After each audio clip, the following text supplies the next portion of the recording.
Hey everybody, I'm Andrew. I'm Adam. And welcome back to Castaway Brothers. Welcome back to another podcast, because this is what we've decided we're doing from now on, because video game editing is hard. It is so hard, you guys. And we're lazy and just don't have the time to do it because we have jobs. And when recording, this is going to date this, but when recording this, we posted our most recent podcast about 2 or 3 weeks ago. Like a week ago. It's been months. It has been actual months since we've recorded, before COVID. Like, that's how long it's been. Yeah. And this is also our first time recording outside of what was our house at the time. Mm-hmm. We're actually on vacation right now in the mountains of North Carolina, which are gorgeous, by the way. But so it's okay to say that because when they hear it, we won't still be here, so they can't stalk us. Oh, yes. All 12 of them. Yes. They want to know exactly where we are. We must not let them know. Anyway. But, yeah, we're doing it in the basement of the Airbnb we're in, so it's a little bit of an echo. But that's not where the specialness of this episode stops, because we have our first special guests on our podcast. Yay! And they are our very own siblings. We have our brother Aaron. Say hi. Hello. And we have our sister Abby. Hi. You can tell they share our enthusiasm. Go team. So going back to what I was talking about, COVID, because this is the best transition I have.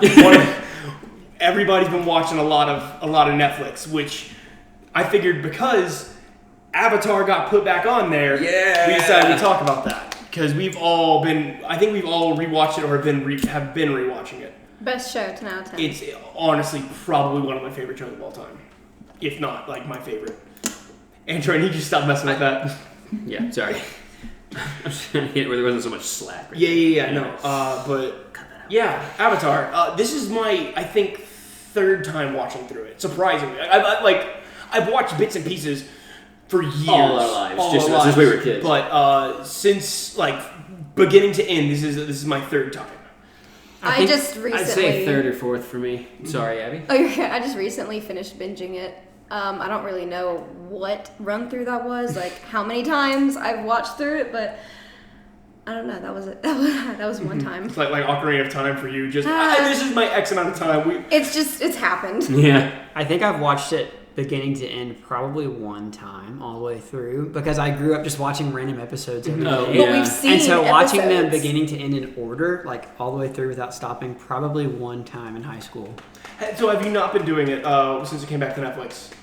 Get with the times. I did not realize that, or I would have podcast. given you more. I'm gonna go ahead and out myself as the black sheep of the family. I've been watching One Tree Hill with my fiance. What quarantine have you been living in? One Tree Hill quarantine. One where he's not single, Abby. White people soap opera. Well, luckily you've seen enough of it to be able to at least put your 2 cents in here. I've watched the entire show. I know what I'm talking about. Yeah, you know what you're talking about. I personally am actually very happy it's on Netflix again because I do own the entire season, but I'm missing, or the entire series, excuse me. I'm missing one disc where I let somebody borrow it and they gave it back and one disc was missing. I remember that. Which yeah. It's the one with the boiling rock. Is it? I thought it was book 1. No, it's book 3. No. It's the one with the boiling rock book episodes. 3 is the best. I know. I was so sad, but now it's on Netflix, so I watched it with my fiance. And I heard that right before it came on Netflix, and so it came back on Netflix, and we went back and rewatched the 5 episodes that we missed on that disc. That's fun. Because I actually remember the first time we ever actually watched through it fully was on Netflix. Back when it was DVDs. When they were mailing the DVDs, yeah. Oh my gosh. Bro, what a throwback. Right? Oof. I have heard that Legend of Korra is coming on Netflix pretty It soon. is. Mm-hmm. I've never seen it all the way through, but I'm planning on it. I'm planning on actually giving it a chance. I am a huge Legend of Korra defender. Mm-hmm. It's not as good. I will go ahead and flat out admit it's not as good. If you can get through season 2. If you can get through season 2, it's fine. I think I only watched season 1, and even season 1, which I'm pretty sure is the best season. It's the best season. I just I know I'm going to get hate from probably Angela, but I do not like Legend of Korra. It is awful. As someone who is usually the skeptic and the nagger, I'm surprised I like it more than you. I don't know. I can't stand it because it's not Avatar. Yeah, it doesn't have the same tone. It's definitely different. I'll be honest, I've only seen one episode. What episode I've was seen it? the first episode. That's it. I recommend it. I watched it with y'all. I always got to recommend the first season. I recommend watching the first season. The first season is fantastic. If you want to stop after that, I don't blame you. That's fine. Don't continue because season 2 is a drag. The one thing that I like about seasons 3 and 4 is that they kept up metal bending and that they made that into a real thing. I appreciated that. That is one thing I appreciate about it is you see the progression of the world, discovering metal bending since lightning bending became more kind of commonplace, and just like seeing how peace actually pushed them forward progressively, and how some people turned it into an art form in there too, and like used it for like dancing and everything. It was so cool. It's season 3, I think it is. Yeah, or maybe it's 2. I don't remember. But you do see metal benders that are metal bending as like almost like circus performers, where it's like they're bending it to like make flowers and like sculptures and stuff like that. It's very interesting. Now back to the show that we were gonna use this podcast it's for. It's all Avatar related. So not specifically the Last Airbender. Yes, please. Okay, so speaking of me being the black sheep of the family, we're going to start off with the black sheep of the first show, season 1. I hate to call it the black sheep because it's like I definitely. While not a horrible transition, I agree. Because it's. Honestly, it is no disagreement. It is the weakest of all 3 seasons. Maybe weakest link is more appropriate than black sheep. Yeah. But it's the weakest of the. It's still finding its footing and having to prove to Nickelodeon, hey, we're a kid show. We're meant to be here. Ha ha, funny. But it was still able to hit serious emotional beats, even in season 1 though, which is fantastic. But I think until Aang tries to learn firebending, it doesn't really hit its stride. Yeah. It's a lot of fun bits, fun moments with good episodes sprinkled in, like a great pilot, like the 2-part pilot, solid start to the show, and then after that it kind of dips down. There's some fun hijinks, adventures, and everything going around or whatever. The episode with the Kyoshi Warriors. It's very good episodically. It is very good episodically. It's not like I think I agree until they hit where Aang starts trying to skip ahead and learn firebending, where it really starts to hit its stride and become what it is throughout the rest of the series. Right. But season 1 is what lays out the foundation for the rest of the show. They introduce like Jet, the Kyoshi Warriors, all these people that were gonna continue on throughout the rest of the show. That it's really they did it really good. Oh no, yeah. I am not disagreeing at all. This show would not be nearly as phenomenal as it is if season 1 was not as good as it was. It's just I think it's a testament to their own writing to show how they surpassed themselves so well that it became what started off as a great show. That season is now more looked down upon because it's like you did so much better. You took gold and made it super gold.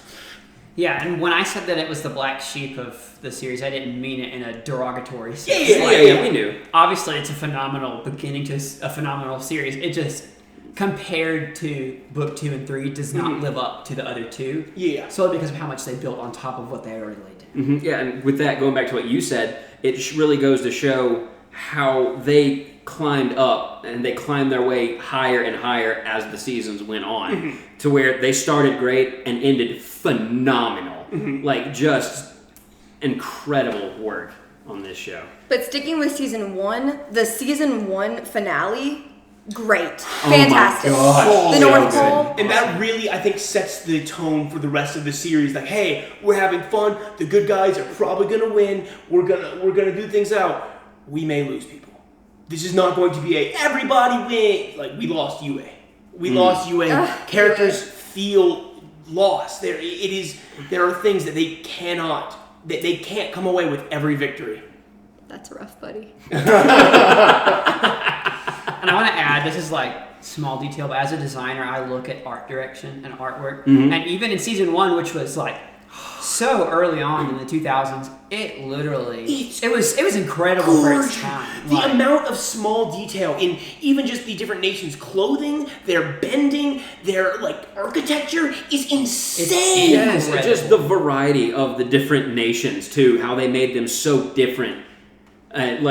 It's just such a good show. I truly believe you could look at a build, like a city that they have drawn up, take away all the color, and you would be able to tell just by the architecture, the style, and possibly the clothing. You would be able to tell what nation that is. Oh yeah, Oh yeah, and, like, fantastic. The amount of I think it's amazing that all of the bending is all based on real martial arts. Yes, like it's all real martial arts, and and it's not like, okay, they stretched it a little here, but to make it look a little better for that. No, those are all real moves that they basically just painted elements around, and it works so beautifully because it all still ties in perfectly with that element and just with its combat style. Going off of using real life like martial arts and everything, all the clothes were inspired by real life clothing styles that they used in like Asian cultures in Korea, Japan, China, all these different places, because I saw a thing about that and I was like, oh my gosh, this is so cool. It's incredible what they took, like how they used real life influences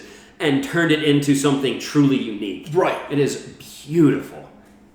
So, aside from immediate team avatar, like those immediate people, who would be, out of book one, the people that are introduced in book one, who would be your favorite character? Ooh. Okay. So I like Master Zhang. Do Appa and Momo count as team avatars? They absolutely count. Does Suki count as team avatar? Yes. I will say yes, because especially at the end of the series, she is very much team. Someone like immediate, like the people who are just with whatever. the characters the most. I gotta say Jet. Just Jet, because solid. it shows that people trying to do the right thing are always not doing the right thing, and even the Fire Nation have innocence on this side of the war. Ooh, that's tough. Part of me wants to say Iroh, because he was introduced in season 1, and you see his wisdom early on, even though he's not trying to be as wise and teach. He's just trying to be there for Zuko and be like, when you need me, I'm here, and give him a little bit of, maybe we could do this instead. You're stressed, let's relax. And he's like, no, I gotta find the Avatar. Whatever you want to do, I'm here, man. And he's always got his back. And you see the dedication that he has early on, and it just grows from there, and it becomes more and more outstanding. I think because I forgot he wasn't Team Avatar because he's such a series staple. But there's season 1 Iroh, season 2 Iroh, and season 3 Iroh. When he gets real buff. Yeah. Oh my gosh. I actually season think 3 Iroh. season 3 buff Iroh is my least favorite. I like him buff He because has the least lines. he has the least amount to do, which mainly chalks up to his voice actor die. Rest in peace, Mako. Yeah. Rest in peace, Mako. We'll get to that when it comes though. So I think I agree. Season 2, I didn't mean to interrupt you. I'm sorry, No, but you're season 2, Iroh, I think really shows who he truly is as a character the best. And then I just love Especially that workout tail montage in the Yeah. jail, and then he's just like, "You're just a fat old man." He just drops it. He's Drops just the pillow. ripped, and I'm Yeah. like, Yeet. "Whoa!" I think my favorite character from book 1, this is obscure, because Team Avatar doesn't technically ever meet this character, but it's Monk Gyatso through Aang's Gyatso. Solid. Just the amount of wisdom that he gives Aang, and while also sitting playful and fun via throwing pies with the other monks. he is, I think, the perfect father figure to Aang that Aang didn't get to have, and it's so tragic. Yeah, for sure. So Oh gosh, I forgot about him. He's a great character. Personally, I know he's not like part of the immediate Team Avatar, but he was really involved. My favorite's probably Haru, because in all honesty, the things that he did go through to fight for his freedom, along with his talent, I'm just like, hey, go. yeah, the Earthbender that went on the No, I know who Haru is. I just thought that was book 2 at the beginning. No, he shows up at first book 1. No, you're right, because the beginning of book 2 is when He was like the first Earthbender that they really met. Disregard me. I do want to throw out an honorable mention Okay. for a character, Admiral Zhao. He was a solid Great villain. He is a great villain, and Great he actually shows that there are stakes to all this, because he actually kills a spirit. In the season finale, he kills a freaking spirit and takes the water bending away permanently until UA becomes the moon. Right. Yes, I know that's rough, buddy. But he shows hey, I'm not messing around. The Fire Nation is going to be tough to mess with. Right. And he shows that hey, this is not going to be an easy journey for Aang and Team Avatar. because And he's a great season 1 villain, I think. because it's at that point it's not it kind of shows it's not an Inspector Gadget type or like a 60s Batman type villain, I'm going to defeat you and then we'll have you captured. He's out to murder. Batman. He's out to murder. Oh, He's yeah. straight up killing people in actual hey, if you don't stop me, I'm not going to be stopped. I will win this war. The only reason he didn't kill Aang when he had him captured in the Blue Spirit episode is because he was trying to take the glory away from Zuko from the Fire Lord. And he would just be reborn again. Yeah, that too. For me personally, speaking of Blue Spirit, yes. He is a character. I'm not sure if he counts as a character in himself. It's hard to say. But that's always a character. Anytime I saw him appear, I got excited. I was like, something's about to happen. You know, stuff's about to go down. Right. So that was always an exciting yeah. character. So in season 1, what would you say was the point that you realized, oh, this is a really special show? Episode 3, Kyoshi Island. Yeah, if you count the first 2 as one, because it's technically an hour. So Kyoshi Island, really? Those elephant koi. What about it? When I Girl power. well, sorry, no. When I began to see, they were even just at that point, they started to give so much individuality to Team Avatar when it was still just Aang, Katara, and Sokka. Like all three of them had already begun to show their individuality and differences as characters. Where it's not just like, yeah, we're a team. It's like it shows that they each have different strengths, and then like to begin to actually get into the backstory of who Aang is and like show like it's not just him. Like it was really cool. Right. They also start showing off early on in season 3 some of the world building too, and start talking about past avatars because they mentioned it. You said season 3. You mean did I say season 3? Yeah. I meant episode 3. I'm sorry.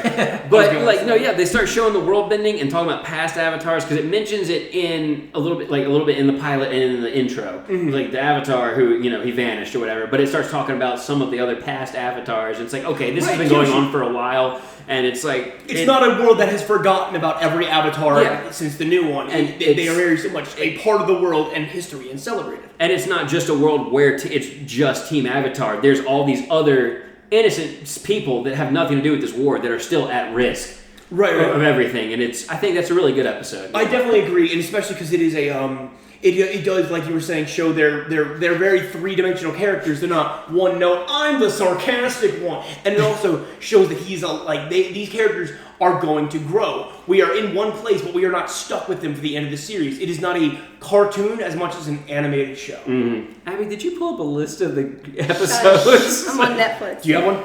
Honestly, the pilot for me.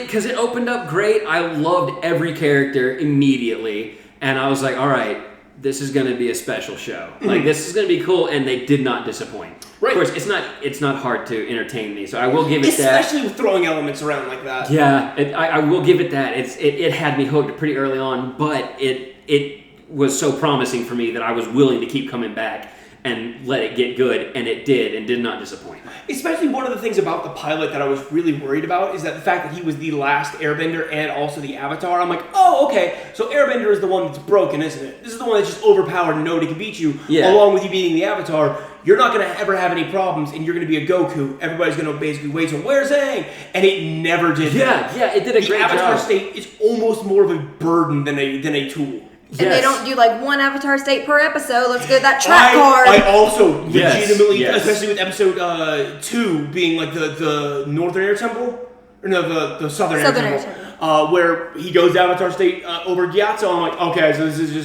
this is the trump card, isn't it? Actually, episode 3 is the Southern Air Temple, and episode 4 is we're counting 1 and 2 as the same because it was technically a 2-part pilot. It quickly got to the point where it was like anytime you saw the Avatar state, you got excited because it's very much it really doesn't show up that often in the show, and so it was special can count when on both it did. hands, I believe, every time it does. Yeah, because Aang doesn't like using it because he's terrified of the power. Everyone else is terrified of the power, so when it does come out, it's like, oh, and it just hit the fan. It definitely starts exploring that in season 2.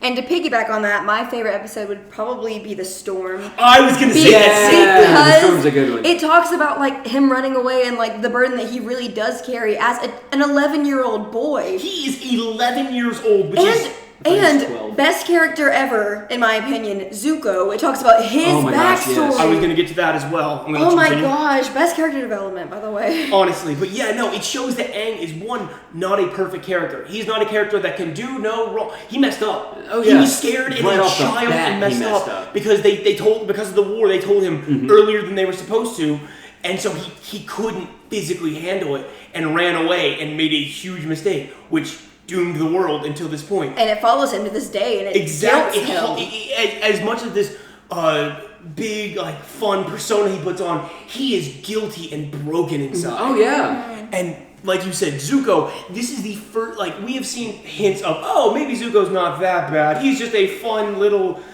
like I said, evil dude. 50s Joker. Mm-hmm. He's fun. It's kind of like, oh, I'm going to get you. I'm going to capture you. No, this is a guy that has lost everything, and the reason he is chasing this 12-year-old boy is because that's literally the only way he has been told he can 12. get his life back. I said 11. Yeah, whatever. The character building alone in this show is on a whole nother level from most other shows that have ever been made. Mm-hmm. It is incredible the amount of detail and work that they put into each character. And like you said, Aang is not a typical protagonist. This is very heavily influenced by anime. A lot of people, it's argued whether it's anime or not. Everybody has their own opinion, and I'm not going to get into that.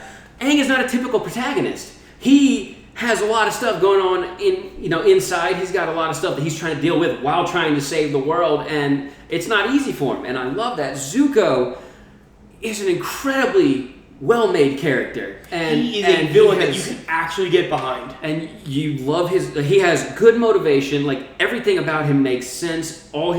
The motivation and the reason, like, the decisions he makes because of it make complete sense, and it makes it so much easier to like him later on too. Mm-hmm. And it actually shows, like, I'm gonna let you get to it. Sorry, I know I keep cutting you off, but it is actually like a really interesting look. Speaking of Zuko, like, he is a hothead and very much like, kind of a child, very Kylo Ren, throws temper tantrums, but like in the storm where he decides we're letting the Avatar go just so I can save my men, is a great show of his real character. But he's also a really good case for brainwashing and like manipulative and kind of controlling behavior, because he has basically been brainwashed by his father and his entire nation. Hey, we are in the right. I am doing this for good. The only way I can accept my father's love and my father can accept my return is if I do this thing for him, and not that, hey, I messed up. That's okay. People mess up. His father has basically conditioned him to think you are only worth as much as I deem you are worth. Yeah, basically he's been brainwashed to think you are the prince of the Fire Nation. You are the son of the Fire Lord. You don't get to mess up. You don't get your own identity. Yeah, no. Everything you do is on me. I don't care what you think. It's what I think. Yes, and it's tragic. Okay, this is like off topic. You're holding it for a minute. But one character that I forgot to mention, I really don't know his name. He was that crippled guy and the Northern Air Temple who was like flying around with the glass. He was so cool. I know exactly who you're talking about. Oh, the wheelchair guy? Yes, what's his name? I don't think that's book one. Because that's it's the on Northern Air Temple. Yeah. Whose dad was the inventor. His dad was the inventor, which leads to the war balloons, which I don't think appear until season 3. Well, I mean, it shows it in season 1, but they don't actually show it. late season 2. Because I don't remember. I think it's like the end of season 2, and it shows the war balloons as like the final thing. Like, we're ready to fight now. I'll be honest. They're a little bit past where they got tough where I'm at. It's been a bit since I've seen the end of season 3. I'm trying not to rush myself because I can't be rushed. I watched Zuko alone with you. Oh yeah, I cannot remember that kid's name, but I know who you're talking about. Not season 2 yet though. The wheelchair kid is like, it's very. This show does not shy away from disabilities, which I'll touch on a lot more later.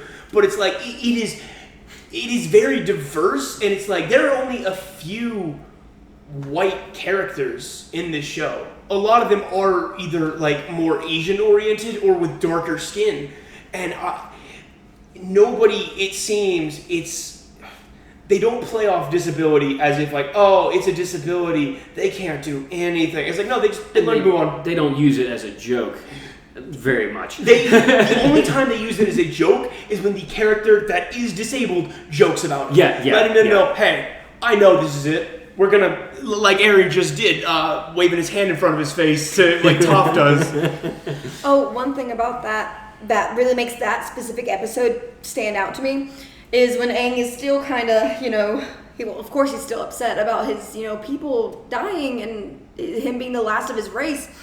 is that when he sees these people taking over that temple and changing the history of it and all that, and he is just completely torn up about it.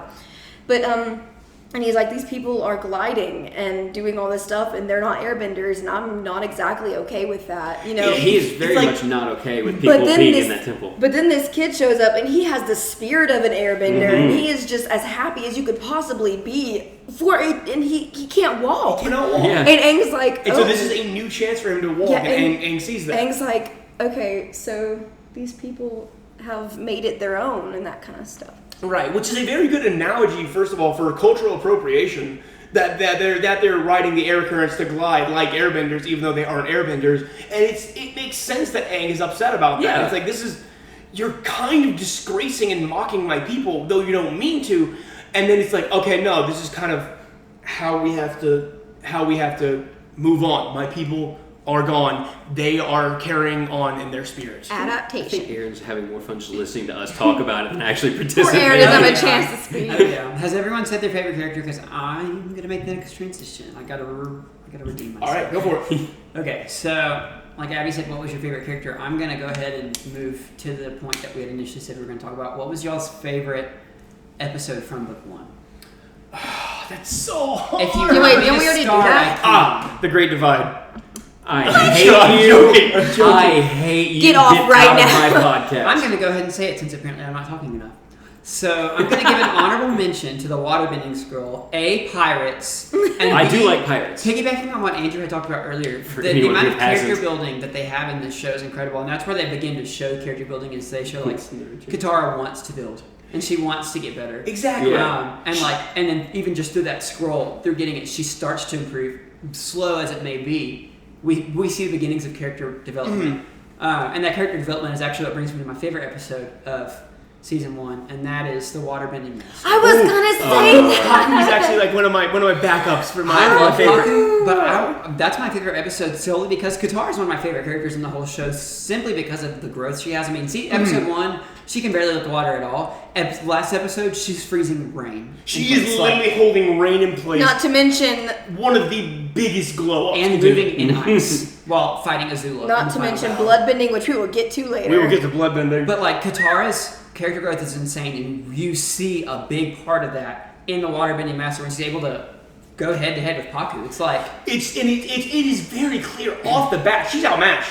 This is a waterbending master versus a girl that's scrappy, and she Holds her refuses to go down. And just even when he freezes her in place, it's like, you're done. She's still squirming and struggling, trying to throw hands at him, and I love that. But even at the beginning of that battle, clearly outmatched, it's clear to see how much she has improved from episode 1 just to the end of by season 1. herself Even by without a herself. master. Just with Aang helping her, helping figure some stuff out here and Which, there. back to the waterbending scroll, it's very interesting to see a character who is the mother type character and loving and wants to help Aang learn waterbending. When he's just picking it up more natural than her, she gets frustrated. It makes her angry because Mom, you can't be angry. I've been working at this, and this kid is just picking it up like nothing. And I do love to see flaws in characters, and so I love that they don't try to portray anyone as perfect. Mm-hmm. Except Ira, we're not talking about that. Ira was perfect. What are you talking about?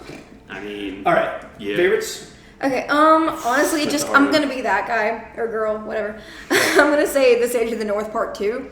Mostly because you see Aang just go ham on That his people. water koi avatar Oh thing it's my favorite. It's my second favorite. I do love seeing him in the spirit world with his interaction with Ko, the face Oh, stealer. face stealer! Oh gosh! Wait, was that part 1 or part 2? I don't remember. That was part 1. We're gonna book those things. Okay, yeah. Put those together. You're Sage of the North, Siege. whatever. A sage. A is a magic. sage is a wise person. A siege is an attack. Tell me otherwise. That is the first hint that just Avatar knows. With this world, we can be creepy. We can be dark, and we can be scary. Oh, yeah. And I like in that Aang's one, big which is fish. fun. You get a little glimpse of Hey Bye. Yeah, I remember that. Panda. I like Aang's big fishy form. The Aang one is so good. He splashes them. I do like how he just melts into the water before doing that too. There you go. I forgot what I was saying. Siege of the North. Siege of the North. One thing I do like is that, of course, like we've got to have some kind. There are like a lot of sacrifices in this, and props to UA. We all knew that something was gonna happen. But still, I mean, just that girl, she was awesome. Also, she was like, you know what? Okay, I was born for this, and that's why I'm going to die for this. I will gladly give my life so my people can live. Best also, girl. Siege of the North is the first glimpse into who Iroh is outside of Zuko. Yes, you get to see how that Iroh doesn't. He is over the war. He doesn't care about sides. He just don't mess with the spirits, Zhao. He's all about the right thing, he's like, I've been hired as your advisor. I will advise you. I advise you don't mess with the spirits, man. But and you see how good of a bender Iroh is too, because he's like, especially the Fury. Zhao, whatever you do to that fish, I will unleash upon you tenfold. And I'm like, ah! And then he does it, and then he goes ham on all the firebenders, and I'm just like, and no, Zhao is scared because Zhao has seen Iroh in action, so he releases the fish, and then it's just kind of the anger, the pride in him, like, I will not let what I have worked for go to waste, and just kills it.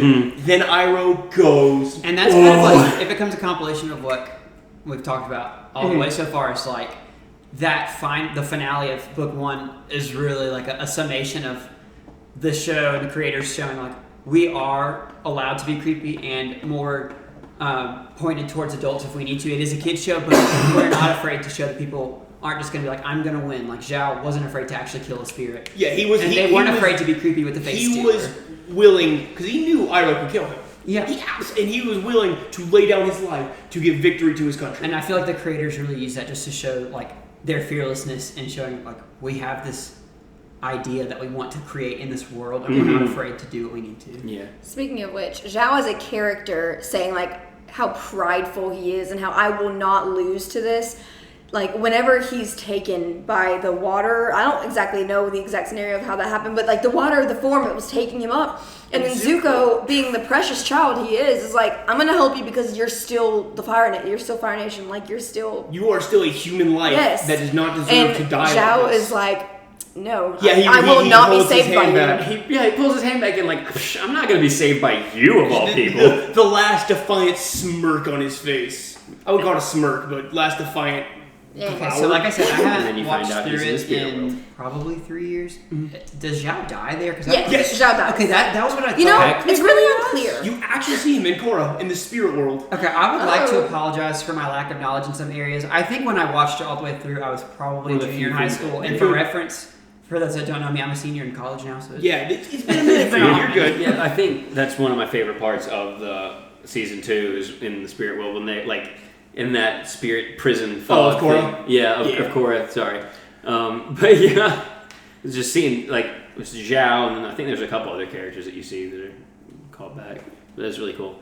But my favorite episode, I won't talk much about because we already did, and it's honestly The Storm. It's honestly because it shows, hey, our villains are not raw, I'm angry. They are fleshed out, three-dimensional, and as are our characters. Just as many flaws as our villains have, our heroes do as well. And it's just showed what a special show this was going to become. Also, it's hilarious. I'm too young to die. I'm not, but I still don't want to. This is a hard question. I don't know what my favorite episode is. I have a couple. One's for a dumb reason, because I kind of want to say Kyoshi Warriors episode. Just simply because I love Foaming Mouth Guy. I love that part so much. He's the best kills character. Me every time. He's just like, oh my gosh, it's the Avatar, and foams at the mouth and passes out. I hate to rush you, but it's been a long time and we're only on book 1. So Adam, what was your favorite episode? Did you already say it? The Storm. Oh, did you say yours, Andrew? He was saying he was deciding. I think I'm going to have to go with the Blue Spirit. I love seeing that side of Zuko. Showing that Zuko is not above treason just to get what he wants. Yeah, he shows how determined. Also sword. The sword that becomes sword. The twin, so cool. The twin blades is really cool. Sword. And showing that Zuko is competent even without his bending. That was the biggest takeaway of that. And I love first time watching that. the reveal that the Blue Spirit was Zuko was insane. Because I never would have thought at that point that Zuko would have done that. Yeah, that he was, and I was just like, mentally capable of doing that.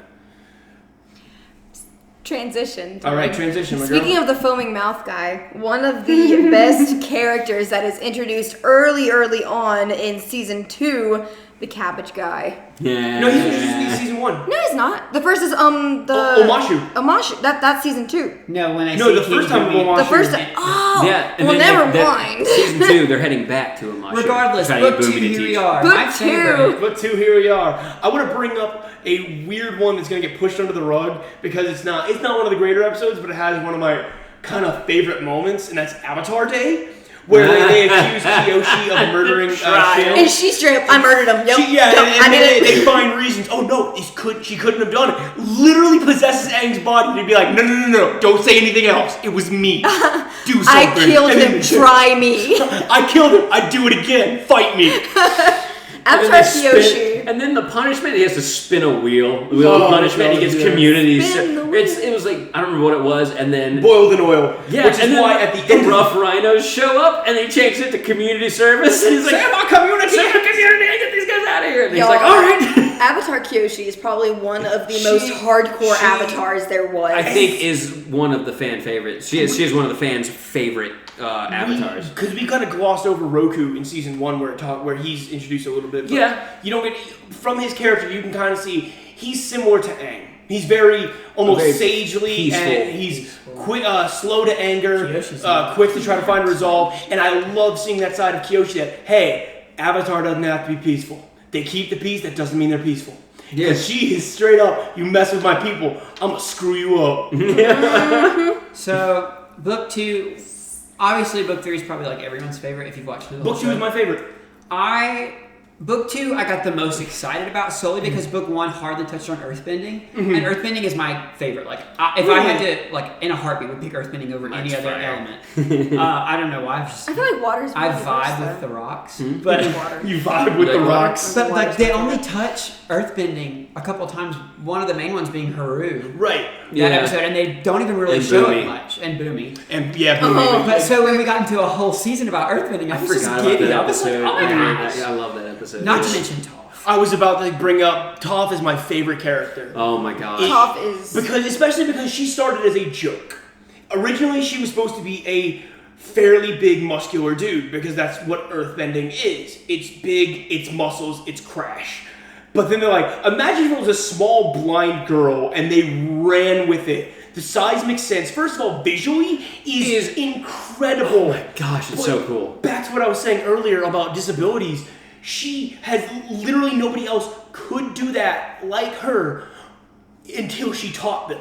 The library, it's right over there. That's what it'll sound like when one of you sees it. I love that. She's not afraid to make fun of her own disability because in her eyes, she doesn't see it as a disability. It's something she just doesn't have and finds a way around it, which enhances her earthbending ability. Oh yeah, for sure. And because of that, she can actually see better than people that have sight. Through her earthbending, she could see down to the ants going across the bridge. That she can tell if people are lying or not because she can feel their heartbeat, which is incredible. Which also I want to give the build up to her credit because it was the Earth Rumble 6, and it was like the MMA, or not the WWE. It was like a WWE almost. And it was all the stereotypical giant, like the muscular, the boulder, the hippo, all Fire these Nation man. man. That random Fire Nation guy. Yeah. Who was an earthbender, but he's just, I don't know what it was. Raise some eyebrows. Yeah, but there was also like the mole man that dug a lot and stuff. Yeah, he was But cool. it was things, okay, this is what I expect when I think earthbender, and then we get the blind bandit. And it is a girl that doesn't go up to these ring girls' hips. Tiny girl who Not is even Aang size. blind. Like literally shorter than Aang, who is the smallest person we have seen yet. Other than an actual child, like 3-year-old child. Did you have a point, Abby? You were raising your I was hand. gonna say, and not to mention, she was the first earthbender in existence who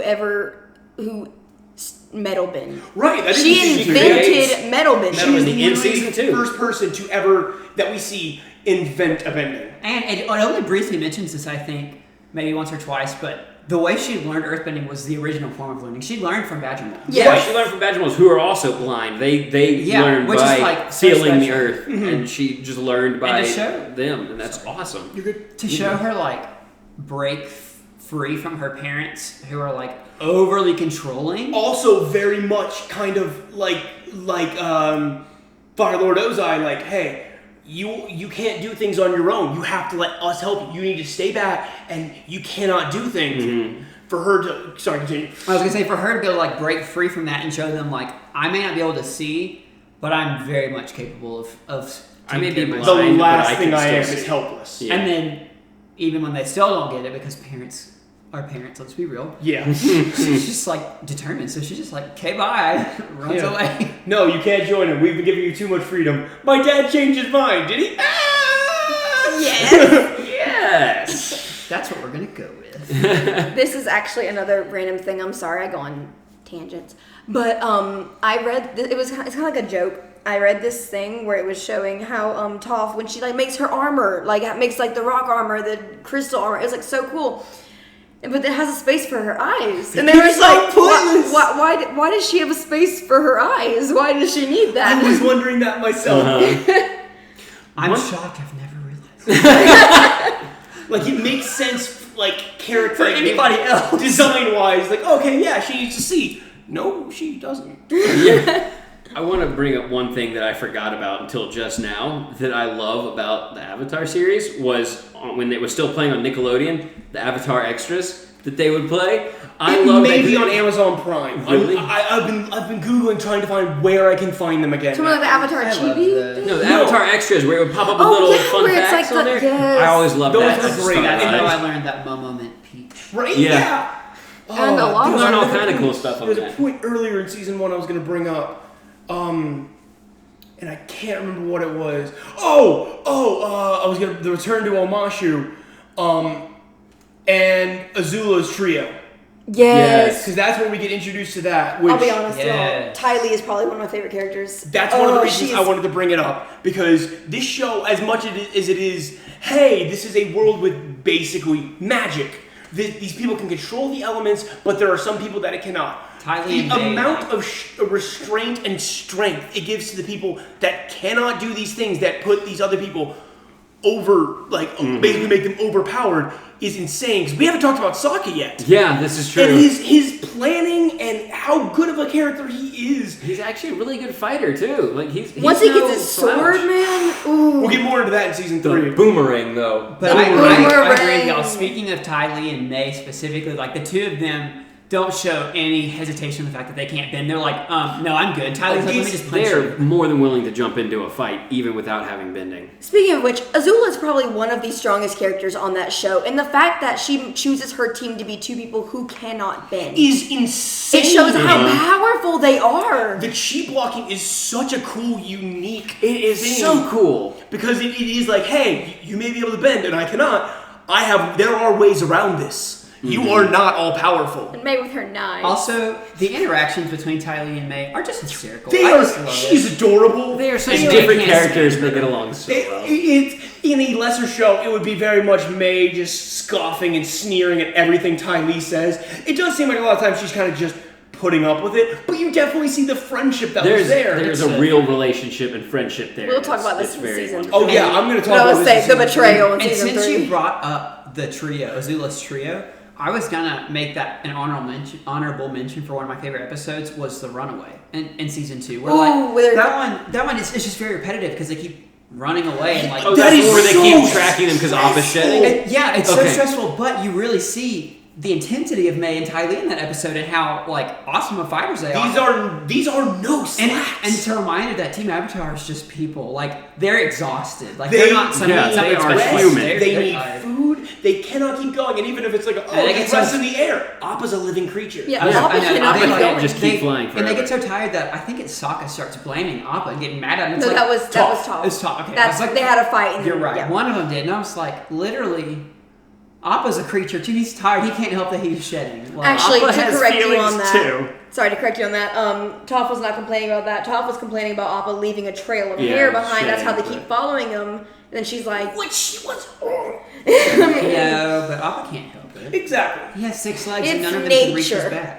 But yeah, no. It first of all, in an interesting comparison, it shows very much Team Avatar is very human. They need rest, and it almost makes the Team Azula feel superhuman. Because they feel every like time- like machines. Which it makes sense because every time they get away, they can go right back in that little train and just fall back asleep. Yeah, take a nap. they get plenty of rest on that until they get close enough to get on the little lizards and take off again. But because you don't see that, it makes them feel like we are always ready to go. You cannot escape us, and that's terrifying. I also love when they get across the river and think, okay, we're good, and the lizards just run across the water. They're like, oh, come on. Oh, the episode's The Chase. Since Andrew The Chase. said, that's what it was. No, The Runaway is about Toph in season 3, I think. Oh, I was thinking also yeah, The Deserter, yeah, which yeah. is about Yeah. Jong. My bad. Anyways, That's- Andrew said lizards, and this is like super random detail, but I wanted to point it out. I feel like they do a good job, more so in the 2 later seasons than they do season 1, but the amount of interesting animal creatures Oh my they bring God. in, Yes. it's really cool. Like the crossovers between even Ikora, the polar bear dog, I'm okay with that. I like that. As much as a Korra hater I am. Which is what makes Bosco, I was about the to say bear, so special. He's just a bear. That's what it makes it, because there's all these bizarre creatures, it makes it so weird when there's just a normal bear. It's jarring. And it is jarring to see a regular creature. In season 1, there's a regular cat too, but at that point, you haven't seen as many of the cross Miyuki! animals. Yeah, Quick question. What animal is Flopsy? Flopsy, I think, is a. Kangaroo rabbit. Rabbaroo. Rabbaroo. A big I rabbaroo. want to say some kind of gorilla. It's a lot of somethings. I don't know. But anyways. It may be mutated on all. Flopsy. No, a rabbaroo's in the Tales of Bossing Say episode. Oh, speaking of which, favorite episodes. Oh, okay. I thought hold we were on. gonna wait a minute to get I'm there. still talking about some other stuff. Yeah, Let's we'll go get there in a there. minute. Let's Thank go you, there. though. Characters first, because that's kind of what we did in season 1. I was gonna bring right back up. We skipped over in Team Azula herself, who is after Zhao. It's like, okay, you're either gonna have to step up Zuko, or stop doing seasonal villains. And Azula filled that role. They stepped up to the plate with Azula. She is exactly the scariest I mix. think she's the first person we ever see lightning bend. She is, yes. You see Iroh And Iroh redirected somewhat lightning. redirected at You one point during the see storm. Ozai lightning bend at one point. Not before Oh, no, Azula. that- Not That's before, true. I mean like, yeah. Yeah, that's right. You do see Iroh redirect lightning a little bit in season 1 during the storm. That's But right. he does get kind of charged, so it's more played off as a joke, so you're not exactly sure about that. But she is the perfect mixture of Zhao and Zuko, where it's like, I am terrifying, I will get my goals, but also, I am calm. I will win. She is so calm and calculating. It is such a good contrast to Zhao, who had trouble with his anger. Exactly, that was his Aang downfall. actually uses that in In the multiple Firebending times in Master season one. 1. Yeah, where he uses his anger and makes him just like start just firebending everywhere without thinking about it, and then he burns his own ships. And that's exactly why Azula is a direct opposite to, or like is in direct opposition to Zuko. Because Zuko is like, he was always behind her as a kid, and he was always Especially even though so he was heavy, older. like hot tempered, and like, I gotta work really, really hard and everything, and she's just perfect. Which is how it weird because shows. I think that's actually, at the end of the day, what makes him a better firebender. Yes, Because, he worked hard for what he's well, more done. of because firebending is driven by passion. He is very, and that's why they're so quick to anger and outbursts and stuff, because they are passionate about it. And while her cool head and determination make her a terrifying threat, I think it somewhat weakens her firebending. I think it's Not what that she's brought her a weak down. firebender. I think it's what it brought her down in the end, because you see, like, towards the very end of book 3, where she is becoming so obsessed with her perfectionism that even when she's trying to cut her hair when she's about to become Fire Lord or whatever, or what she thinks. She doesn't see anything as perfect. She doesn't see anymore. anything as perfect because she's beginning to realize that she would have to work really hard to stay on top of Zuko and Aang, and wanting to be the perfectionistic that person that she is, that just drives her towards insanity. Absolutely. I'm going to get more into her downfall. Yeah. Later, obviously. I was actually gonna say, I feel like her slip into insanity and actually showing some emotion and passion is she got so much stronger in that fight with Agni Kai, even though she was like, I mean, part of that is comment based, but Yeah, I mean, yeah. But I definitely think she and Zuko, that was the first time Zuko had ever been that confident in himself. So I do think that was a lot of why they were standing so toe-to-toe, because that was the first time she had let out emotion. Okay, so now that we've talked about the four biggest people that come in season 2, who's y'all's absolute favorite character in book 2? Is it still non-team Avatar? Yeah, non-team Avatar, and let's go ahead and say non-team Azula too, just because we already talked about that. I agree. Yeah. Tylee's so cute. Yeah. Okay. And maybe it didn't even have to be someone that was introduced in book 2, someone that plays a role in book 2. Let's just go with that. Because like Boomy plays a bigger role in book 2, so I would actually argue, he plays about the same. He's in an episode. That's about it. I don't remember his name, but the leader of the Dai Li. Oh. There is Long no Feng. more. Long Feng, thank you. Yeah. That is such good propaganda. And just like forcing peace by trying to insist that, like, hey, there's nothing going on inside the wall, outside, whatever. Inside, we are completely safe. They are being infiltrated. They are being attacked. And it's just also watching him, as much as a mastermind as he is, watching him lose to Azula when no punches were thrown is devastating and sets her up. Because incredible. He basically turns like backstabs her and is like, all right, Dai Li, arrest her, and nobody moves, and they're waiting to see. They don't know who's gonna come out on top, and he basically has to bend the knee to her because he knows he'll lose. But you know, and I know, at the end of the day, who will be in this throne.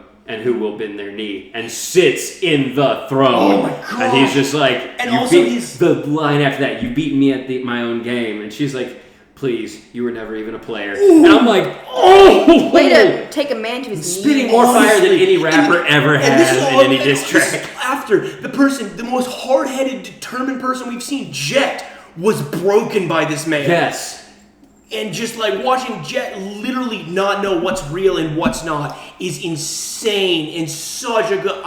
He is a very good I want to say B-list, but B-plot villain. Mm-hmm. Speaking of the on the topic of the characters, some of the characters.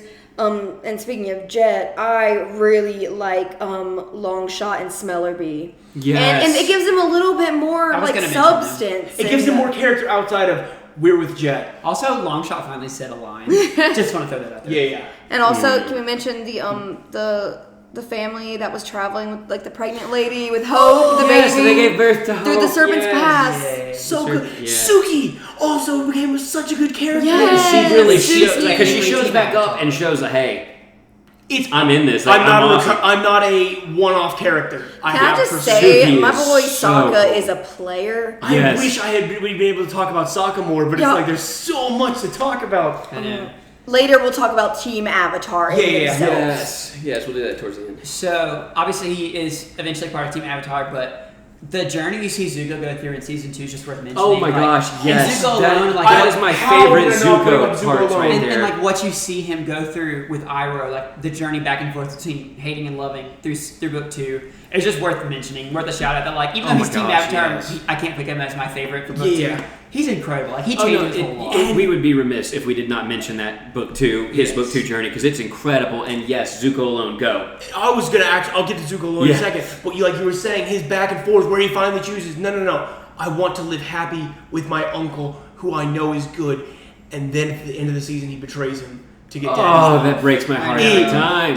But Zuko alone is the only episode really that like Aang is not in. It's so good. Because it shows you get to see what Zuko, with no other outside forces, as a character is truly like. You get to see more of him. You get to see like how his mother went away, the kind of life he grew up with, and just when he finally accepts a firebender is who I am, and I will use it to protect these people. I am Prince Zuko, and you will fear me. He stands up for himself, declares who he is, and gets shunned by the people he was protecting. Mm-hmm. Yeah. That I feel like is the moment where I feel like that's the moment where Zuko, like, he talks about this with his dad when he faces him in the invasion. But this moment, he's like, the Fire Nation doesn't. The world doesn't love the Fire Nation. They hate us. We are the villains of this story. That's where he realizes, like, everyone hates us. We didn't spread, our amazingness to the rest of the world. Right. And then shortly after, because like the next episode, Iroh gets hurt by Azula, and then I don't know why, I just popped in my head, but he makes horrible tea for Iroh. Tries to make tea. No. He's like, yeah, it's great. Pours it out the window. But So regardless, I think that I love picking obscure characters just for like small reasons because it's fun. Oh, yeah. I think I've got probably an my obscure favorite, character. even though he's only in there for one episode, is the professor from the library. I was Just- going to mention I the library. Just because, like, he has We just can so get to much that. enthusiasm for life, and he sees only the goodness. Even He's though so Wan Shi spunky. Tong is literally freaking terrifying. He's like, your knowledge is beautiful. Like, can I stay here with you? Even though he's like, I'm gonna eat you. He's like, I love this place. If you do not leave, you will die. Okay. And pass up this knowledge, deal.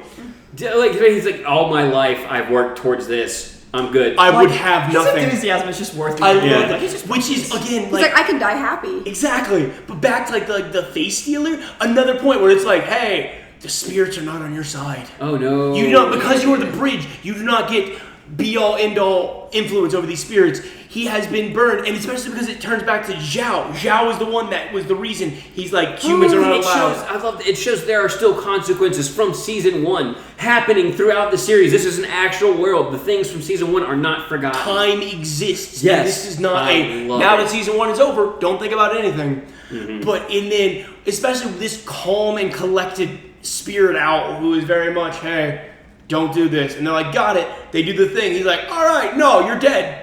I'm I going warned to you. kill you. And then him, when he like ruffles his feathers His and neck. Oh, his God. neck extends It's his wings. terrifying. That is so That scary. freaked me out so much as a It kid. is And I so love it. Good. And that's why No- I picked the professor, because even with that, he's like, nah, I'll stay down here and be killed I'm by this chill, bro. owl. I'm good for Like, it. he's just so excited about Which the books. the capping of that episode where Toph has to basically sacrifice Appa to keep them up. We haven't even Appa's talked about lost days. where Appa's going. I'm gonna mention that real quick. I, as much as I love Book 2, I absolutely despise the arc where Appa's gone, because I love Appa, and to see the pain he goes through, I just can't stand that. That's So not to for see me. how angry Aang gets after that, how he starts You taking it never out on see his Aang friends. so angry not in the Avatar And he state. takes like, it out on he his is- friends, and that kills me because I know he doesn't mean it, and I know as soon as Appa's back, he's going to regret all of it. But at the meantime, he's just so upset that the friend he's had for the longest, That the is only his one who was with him only before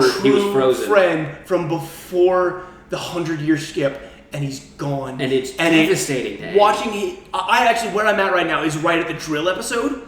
So it was just where they're kind of like, hey, Aang, you know what? We get it. We'll make it to Ba Sing Se on our own. Find Appa. And he's like, thank you.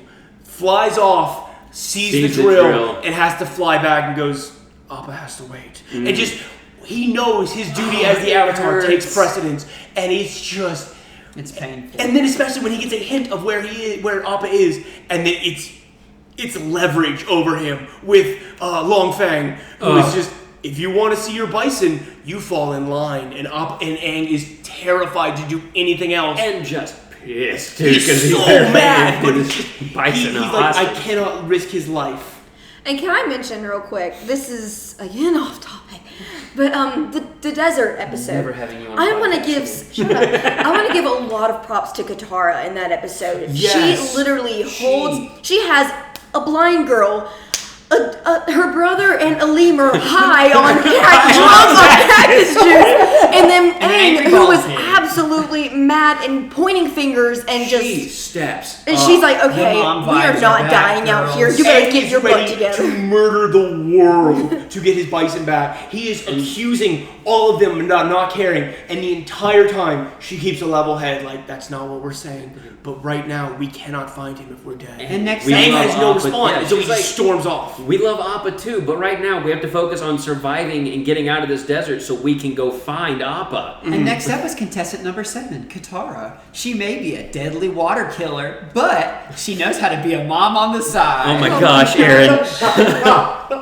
I mean, if you can take care of 2 creatures that are high on cactus juice, and a blind girl, and a bald angry That kid, cactus you're juice. good. I I'm love sorry, that that. reminded me of like the whole motherly Katara, whatever. That reminded me. I remember what the Runaway episode actually is. It's the one where Toph does all the bedding and the And her and Katara getting that. Okay, I'm sorry. Yeah. Sorry. You're good. This is really random, but I just thought of it. I forgot to mention something that I love.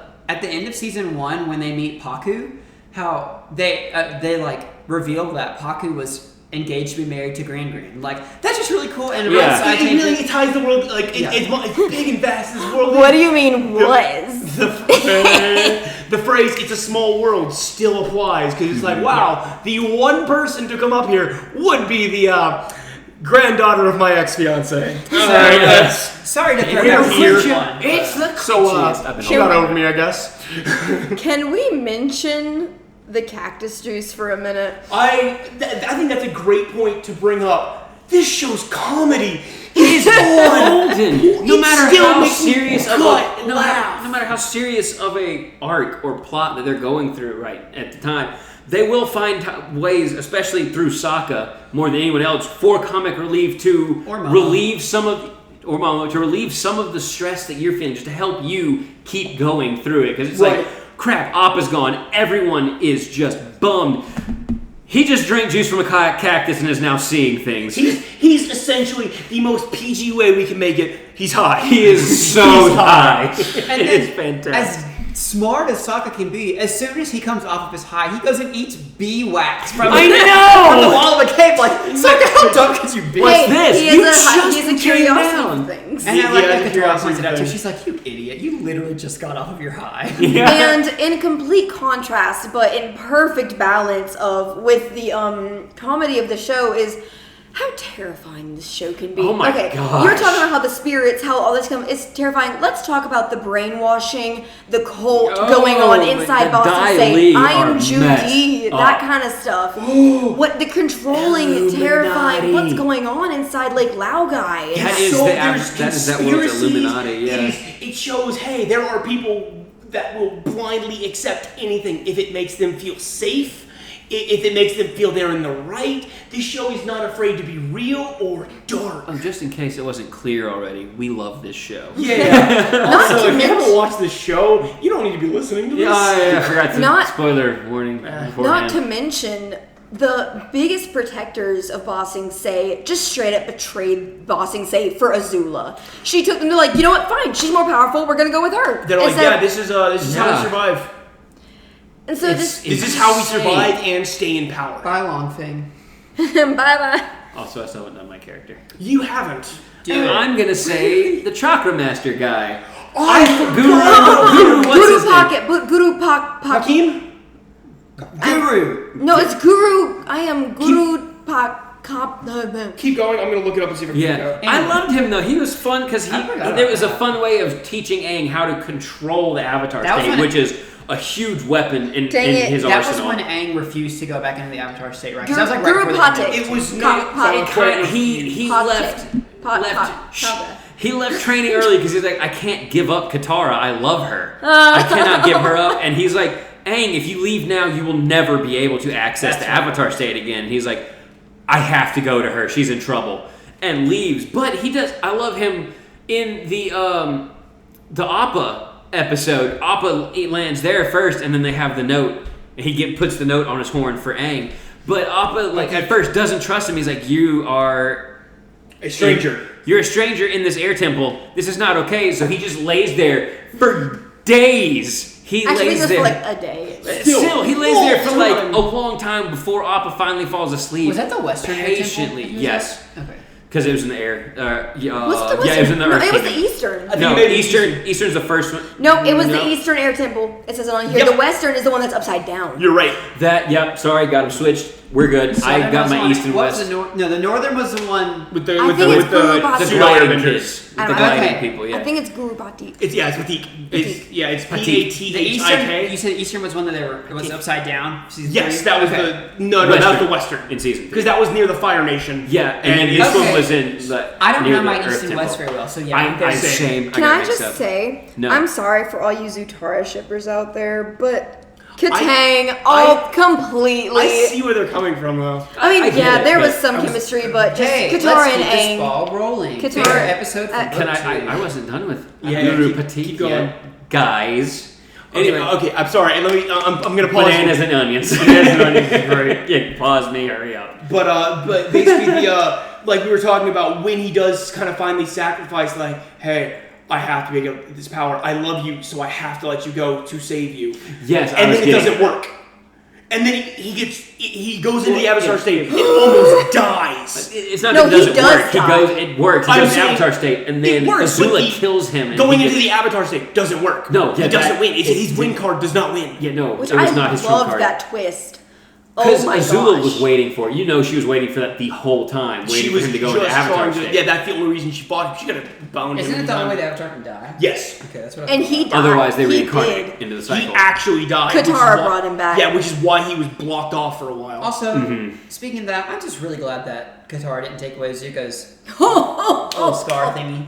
Yeah. Yes. Otherwise, there'd be no show. All right, Andrew, continue. But I love Guru Pratik had a good way of being serious but comical and lighthearted at the same time, and it was fantastic. He's just a very lighthearted character that was helping Aang deal with a pretty serious matter, and I thought he was a very well-rounded character. He was just fun for the 1 or 2 episodes that he was there. Which is, he gave off very Iroh vibes. Very much like, I'm going to joke around about this. That being said, it's really serious. Yeah, for sure. Very much season 3 Sokka as well, because Sokka becomes. And we'll talk about this later, obviously, but Sokka, I feel like, gets a lot more serious when it's like, the invasion's close.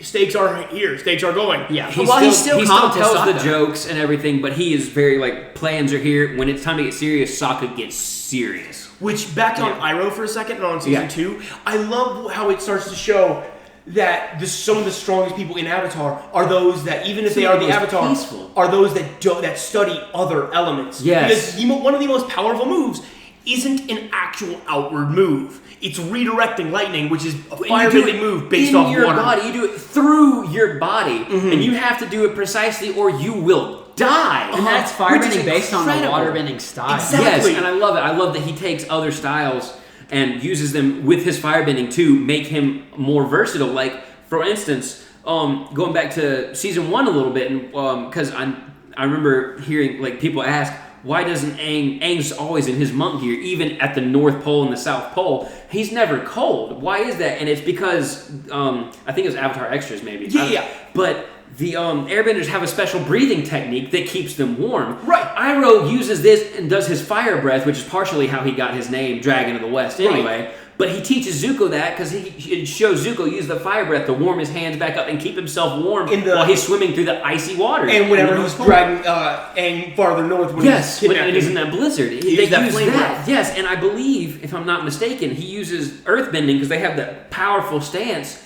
When Zuko has the Agni Kai with Zhao, he teaches them, remember your basics. Remember your base. It comes from a strong form. Bang, he uses the powerful steps and aims his steps at Zhao. I never thought about that, but that's he loses his balance and it completely throws him off. Even though that is definitely not because of how many kicks and flips and stuff are in firebending, that's definitely probably not one of the firebending basics. So basically, Iroh's awesome because he studies and makes firebending moves Iroh is all the others. Closest thing to an avatar without being the avatar. I love that it shows that, hey, you can still study other elements even if you're not the avatar and get benefits from it. I have seen a thing where it shows that Zuko has used just about every type of bending just based on the way that he firebends the moves. It's shown how he almost waterbends, from redirecting. It's showing some it shows moves that other characters have done, and it shows him doing the same thing just with fire. Right, it's very apparent actually in his Agni Kai. Yes, I think it's that. With Azula? Yeah. All right, so let's get this moving along here and say favorite episode. Honorable mentions go to Secret Tunnel, duh. Secret Tunnel. I want to talk more about that. Swamp, duh. Swamp was amazing. I want to Right. talk about that. I will talk a second about the swamp and just the diversity of plant bending. And just different water benders, because you weren't expecting to see anybody other than at the poles where the ice and water is. And you find these people in the swamp water bending, and they're the most redneck people ever. It makes sense. But also bending the plants, yeah. Which is Alabama of the benders. Right? But it's very it's almost a foreshadowing to metal bending, binding your element in this other substance and bending the element through it. Or sand bending. It's like a foreshadowing to blood bending and sand bending. Is just Yeah. All right. But so those are my honorable mentions. But my favorite episode is Serpent's Pass. Okay, that's a good one. I was going to say either that one or probably I'll say Tales of Ba Sing Se. Oh, I hate we couldn't get to that, but we're not starting that. I need to cry right now. Falling so slow. I have to agree, Tales of Ba Sing Se is my favorite season 2 episode.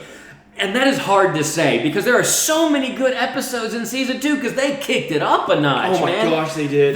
Because they even started out strong with the general trying to force Aang into the Avatar state to just go ahead and take on the Fire Lord. Your allies are not always on your side, and they start out strong, and then it just goes uphill. They do so well with season 2. There are so many good episodes. The Crossroads of Destiny episode is fantastic. It's probably Secret Tunnel, the Swamp. They're so good. The Blind Bandit.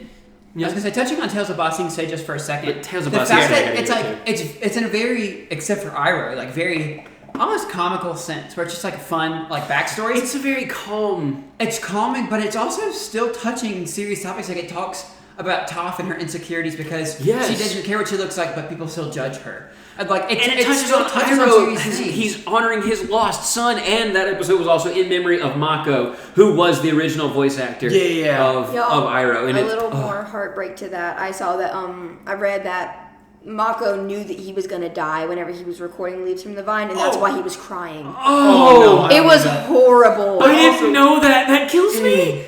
But he knew he had cancer or whatever it was that he had, and he knew he was going to die soon. I was about to cry right now. Gosh. Even Zuko's episode where he just wants to be happy, but he's afraid to let himself be happy. And goes on the date? Yeah. Yes. I'm afraid he's going to screw it up. That girl! She was so good for him. He should have been with her. I love May, don't get me wrong. But he's afraid he's either going to mess it up, or he doesn't deserve it, or it's going to distract him from his true goal, which at that point is still probably capture the Avatar. But it definitely shows insight to all of their characters. And Aang, even while trying, he has calmed down a lot at this point. Even while trying to find Appa, he still stops because there are other animals in need of his help. And he's like, I'm still the Avatar. I still want to help everybody. I want to help these animals. It's still the weakest. Well, I don't know, the Sokka. one with Momo. Momo's still good. Oh, Momo's No, cool. I think the weakest is probably No, Sokka with the I would poetry. disagree. I think that fits completely into Sokka's character. I just meant as far as stakes. But yeah, that's fair. Sokka. Just doing Adam, the haikus was great. Your favorite? It's between the Blind Bandit, the Drill, or the Crossroads of Destiny. Not Zuko alone. The Drill was a good one. What Zuko alone was really good. I'm trying to get a little diversity because that's usually everybody's favorite. Do the Drill. Mine is actually Blind Bandit. Okay. Yeah, I think it's probably the best character introduction of the entire I know we've series. already mentioned this one, but I really love the desert episode. The desert's so good. Okay. Let's go ahead and start transitioning into book 3. Yeah, we need to go ahead into book 3. Which is the one I want to spend the most time on. Is book 3. Which, off the top, I think this season is so tonally different because Nickelodeon, or the creators at this point, were like, hey, we've got our audience. We don't have to worry about bringing in a new one. Yeah. We can do as dark as we want, as serious stakes, as fast-paced, as heavy-hitting as we need. This audience is here to stay. Really can't do anything about to us. And talking about character development like we have this whole time, character development hit its peak in book 3. Hit its peak! Oh my gosh. So since this season is probably the one that I want to talk about the most, and I want to hit the most points, do y'all just want to go episode by episode, just doing a quick summary? I'm honestly fine with that. Okay, episode 1, The Awakening. Oh my gosh. That is the best. I like Aang's it's hair. what, like a 2-week time I like his hair. I think it's been maybe 2 weeks. It's been a few weeks. He's been, I think, in and out of consciousness, but not enough to really realize that he's been out of consciousness. But he finally comes fully conscious, and it's been like 2 weeks, and he realizes he was dead. Like that's hey, we lost, we messed up, we're on the run, we hijacked a Fire Nation ship. And he wakes up on a Fire Nation ship and is so out of it. And Aang is just torn apart, saying, I failed again. I failed again. I disappeared again. I died again, quote unquote. Yeah. And so I love his just readiness to jump in. Like, no, I'll fly straight. I can barely walk, but let's go. That, and then when he was like, I like your hair, by the way. I have hair. That was funny. And then he's like wants to shave his hair, and they're like, no. Yeah, that's probably my favorite part of the episode. Yeah. Like, his hair, it's fine. But Sokka's argument about, no, keep the hair, hide the arrow, it's better if people don't know you're alive right now. And it tears Aang apart, but he realizes the wisdom there. I can't be dead again. I can't do this again. I've already let so much people down. I have to let them know I'm back, and it's just not the time. To the point where he actually tries to go off on his own, Oh, and he it does. almost kills him. Almost kills him. And again about Sokka being wise while still being comedic. He is hilarious, but he's Sokka one of comes the into his wisdom in season 3 really so does. well. Can we mention that really brief scene where Yue shows up and helps him surf across the water? Yes, It Yue was shows so up and helps cool. Aang for a second. It was She's like, after "Nice." Roku showed up and he was like, "This was my mistake and I passed it on to you." Is this another girl power episode? Yeah, and I do love that, like, Roku's like, hey, this is on me. Do not let the burden fall onto you. And Aang's like, nope, I messed up. And also, can I mention that moment between Katara and her dad? I forgot. She Oh my was gosh. so hurt by him leaving, and she held it against him. She was mad at him, and Aang was like, "Are you mad at your dad?" She's like, "No, why?" But then she's like, Oh, yeah, I forgot she was short with him. She was so short, but then Yeah, she I just just like called you goes dad. off Like, on him. alright. And basically, when Aang left, she was like, "How could he leave us?" And he was like, "You're talking about me, aren't you?" And she's like, "How could you leave us? We were kids." Oh, that It's hits like, me hard. you know, she knows, everyone knows he was doing the right thing. But that was still a father that left for war as a child of his own volition, knowing he had 2 children. And it's like, you Knowing can't, that there's a possibility he might not come back. and you can't It's blame her war. for being upset at him. And it's so heartbreaking. Mm-hmm. Any other? Next episode. Okay, Yeah. episode 2, the headband. Okay, I The just school start. one. Okay. I don't know why, but things like costume changes in shows and movies Yeah. have always been one of my favorite things. So when they started getting new costumes and outfits to fit the Fire Nation, I was just so giddy. I was like, oh my gosh. Can we mention how Aang just pretty much throws the entire plot of Footloose into this little town Yes. going on? I would actually say this is one of my least favorite episodes, only because love it it. played so much on Nickelodeon at one point. I I could will never agree. not I see will it, and I agree. got tired of it. I I dug it because it was like one of the only kind of pointless filler episodes out of this that was like left over from season 1 almost. Yeah. And it's like after the intensity and heavy theme of the first one And the finale from season 2, and then you the intensity needed carrying a over break. into Yes. And so that was Yeah. really good. I enjoyed the dance party. Back on like what Aaron was saying on the costume change. The costume changes. I didn't mention that in the first one because they're much more subtle. But like Sokka loses his sleeves. Katara I think also loses her long sleeves. Her hair is different in the second one. No, it changes in the third It one. changes, changes the but third. like that is a drastic costume change from book 2 to 3. And it changes the mood of the season. It makes sense because of it. Because hey, yeah, they've got to blend have in. to blend in. But also, everybody looks really good. While all still feeling like, yes, if this character was in the Fire Nation, I believe this is exactly what they would dress up like. Yeah. Y'all, I think it's really sweet how Aang, when he's like kind of forced to enroll in a Fire Nation school, how he, pays homage to his friend by being called Kuzan. Kuzan, Yes. his friend from the Fire Nation that he talks to Zuko about. in Flamio season 1. Yeah. Hoffman. Flamio Hoffman. And He also mentions said- it in that Flamio episode. He Hoffman. mentions Does he? Kuzan. He said like me and my friend Kuzan. Blah, Okay, blah. I did not remember that. Okay. Yeah, he I'm gonna mentioned- throw them a secret dance party. Secret dance party. Go to your room. Sokka! The facial Them hair. being parents, Katara making herself look pregnant, first of all, and Sokka with the beard is just fantastic. It's amazing. I love it. Don't permanently glue. things I to your love face. seeing again the brainwashing that the Fire Nation is doing by like, yep, nope, we are basically paladins on a crusade to liberate the world and They unite make them it under seem one like banner. a righteous thing, a It is righteous holy thing. war. We took down the Air Nation army. Air Nation didn't have an army. They had no They formal had military. no It was just it was they're basically monks. just people. If It people was got just scrappy, they got mass scrappy. murder. It was genocide. a genocide, and they completely gloss over it. Oh yeah. Okay, sorry y'all. Episode 3. Yeah, that the was the- Painted Lady. I personally love this love episode. this I didn't used episode. to. Very much, it shows Aang is not the only one that cares about these small places. Katara, Oh, yeah. she is. I see some growth in this one because we often get on a lot of speeches from her saying like, I won't turn my back on people who need me, all that kind of stuff. But she's Yeah. over here just like, if these people come after me, it's gonna be it. Like I'm gonna fight for these people. I will. These people have no part in this war and are suffering just as much as everybody not in the Fire Nation. I'm going to help them. Not to mention, I love Spirit her magic. outfit. I love her face paint. I love it all.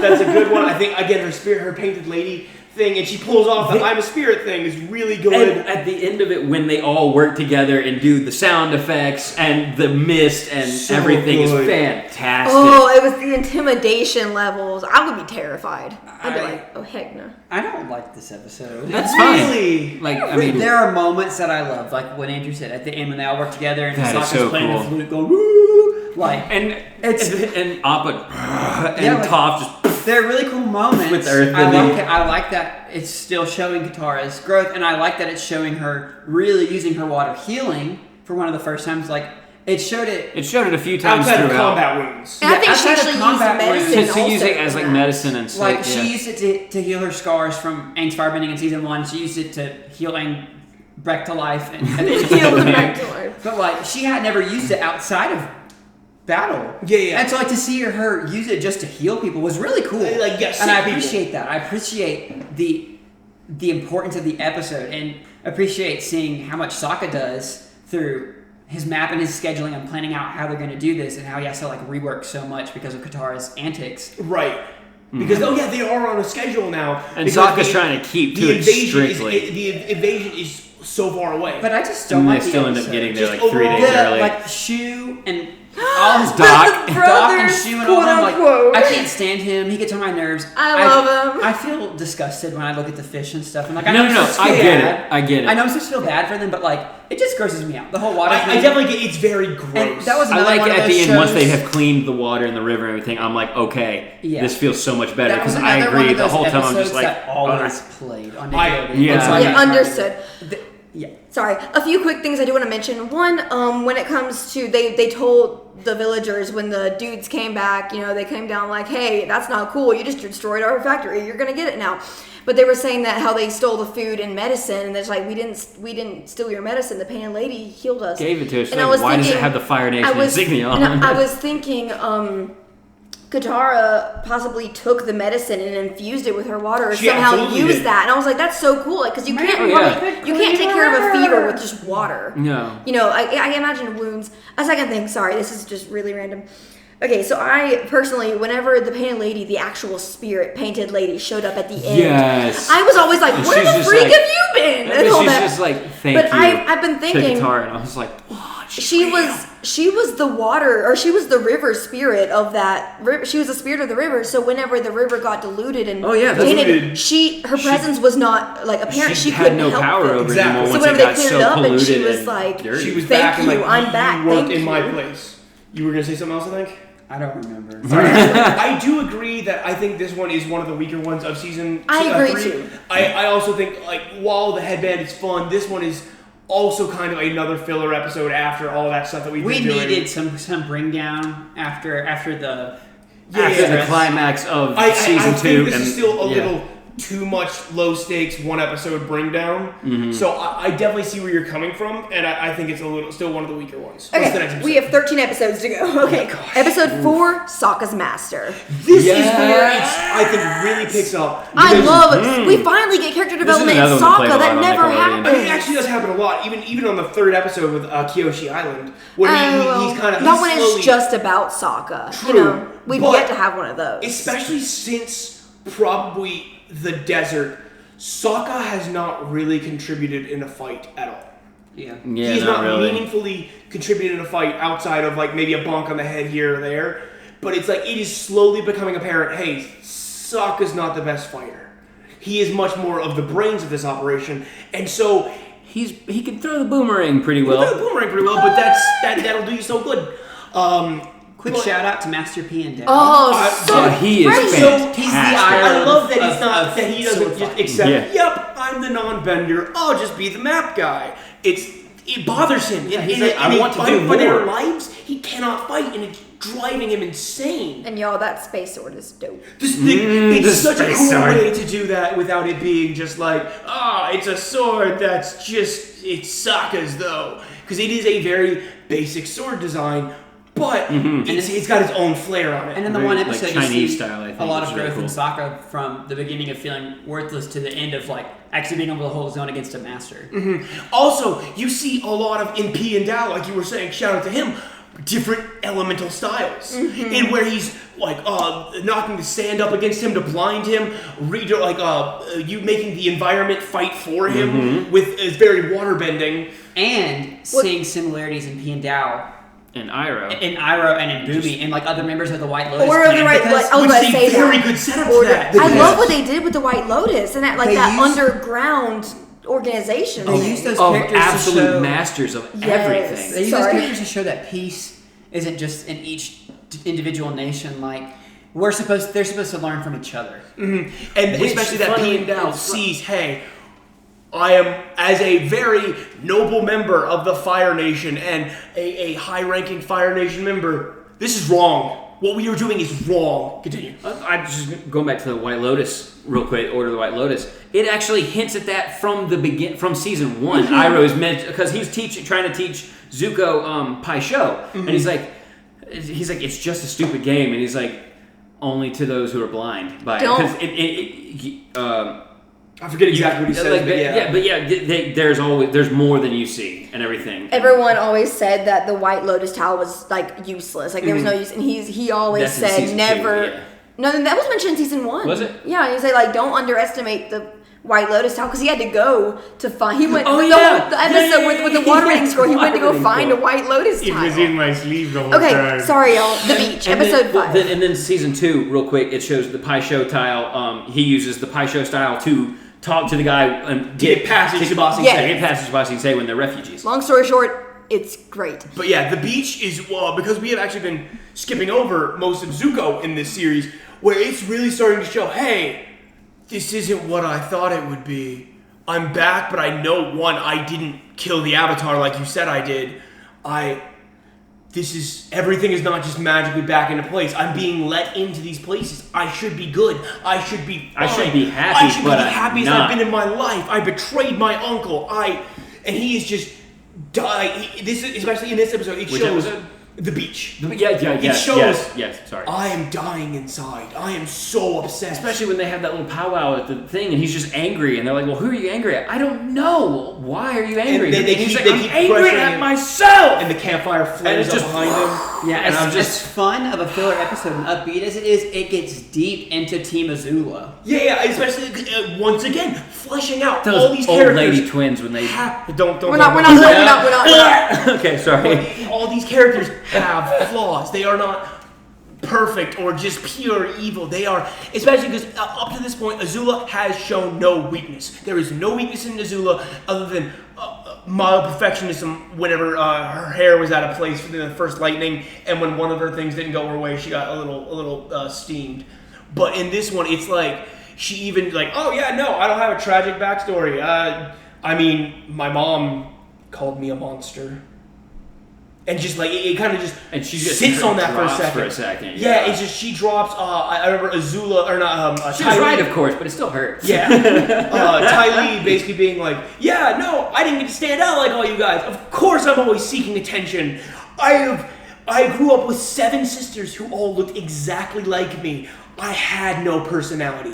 And May acting perfect, you see that she was forced to be perfect for a long time, and so she's always just like emotionless. Exactly. It still bugs me that Ty Lee is always upset about not standing out, and then joins the Kyoshi Warriors later. And I'm like, I actually like that because it's her accepting, hey, I don't have to stand out. If they care about me, they know me. I mean, yeah, and I get that, yeah. All right, next moving on. Moving 'cause on. we have so One much. of my favorite episodes. Actually, there was one more thing about that episode I want to point out. Back to Azula.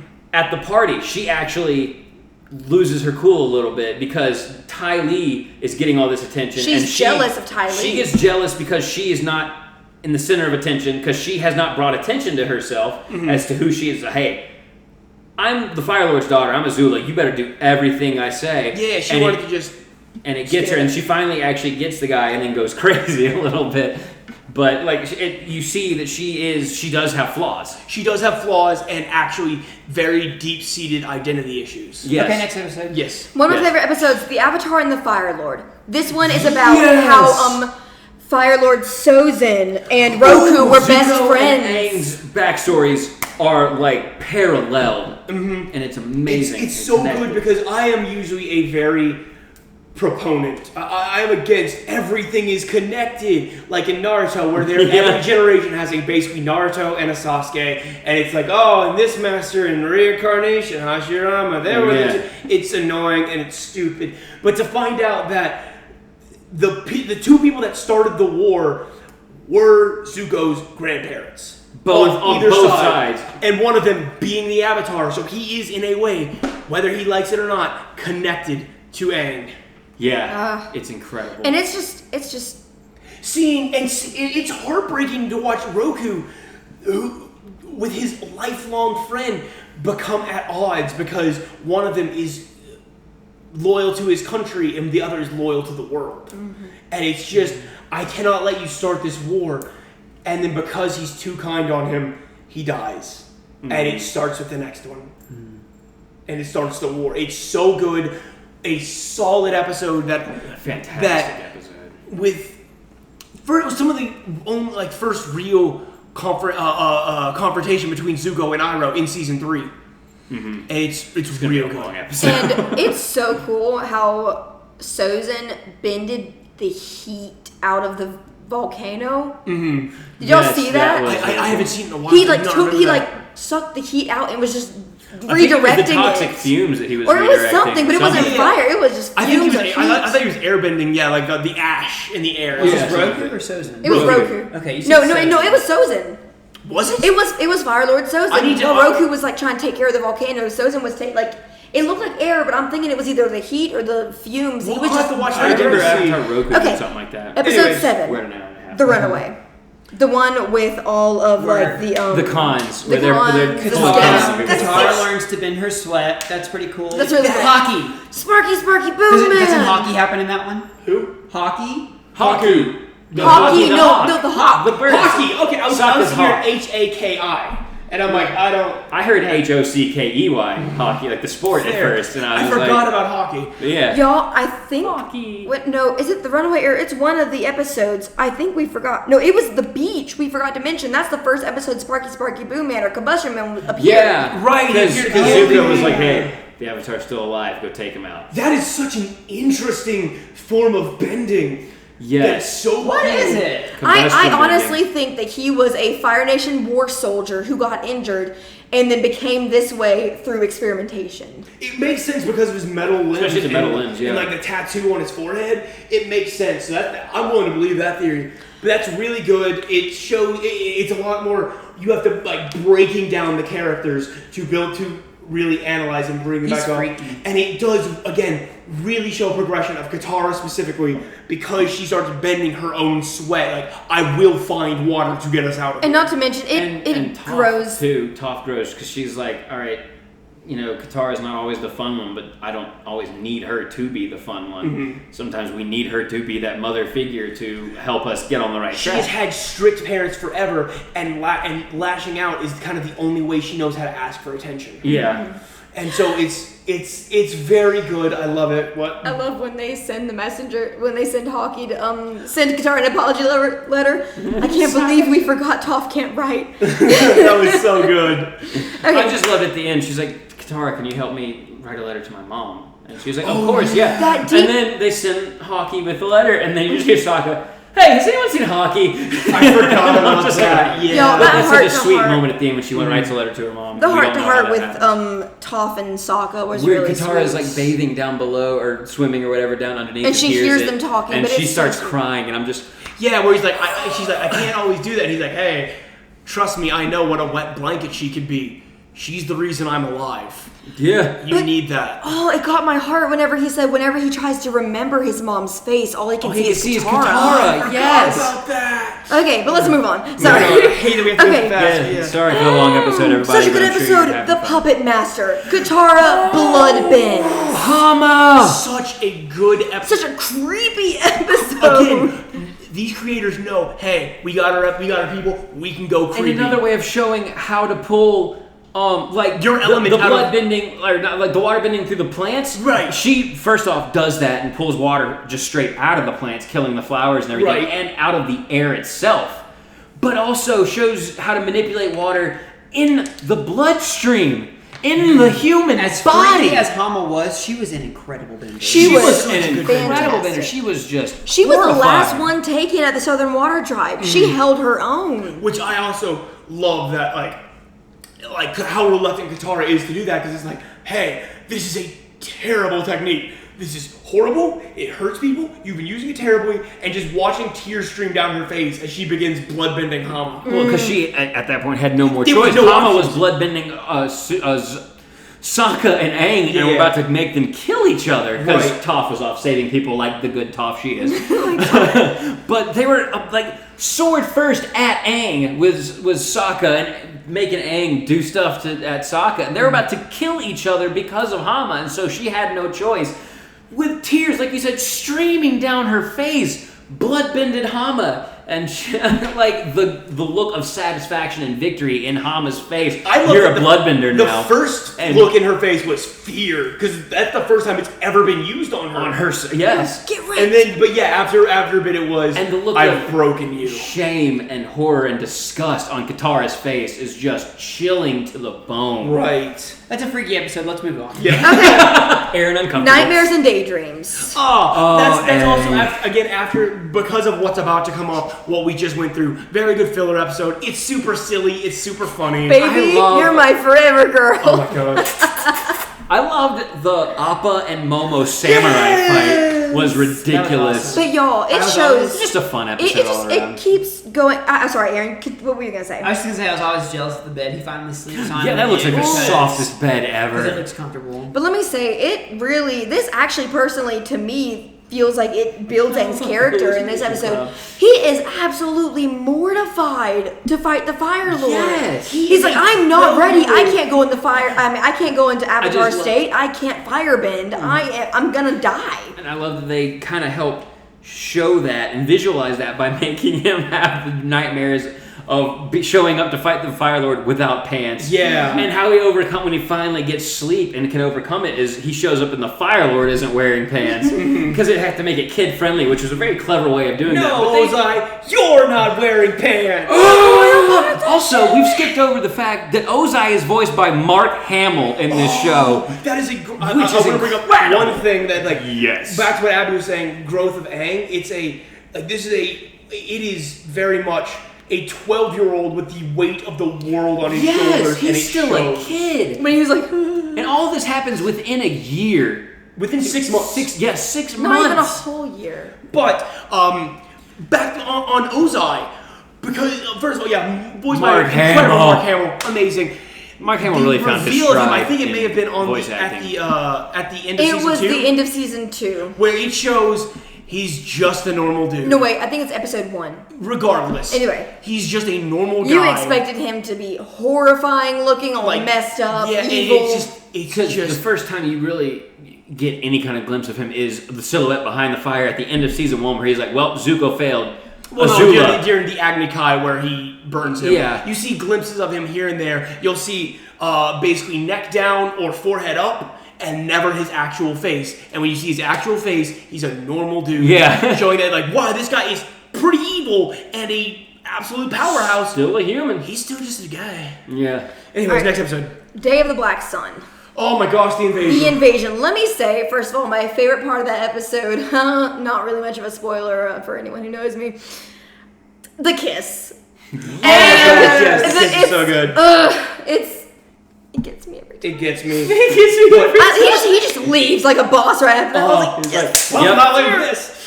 Yeah, that just happened. But I kissed the girl of my dreams. I like that it's like, first of all, the world is ready to fight back now. You get to see things that it's not like, for once, the Fire Nation does not hold the upper hand, and it's all for nothing. Because the Earth King, when he thought that Azula and her team were the Kyoshi Kyoshi Warriors. Warriors, he was like, They "So told we him- actually have this plan to invade the Fire Nation." She was like, "Oh, interesting. Do tell.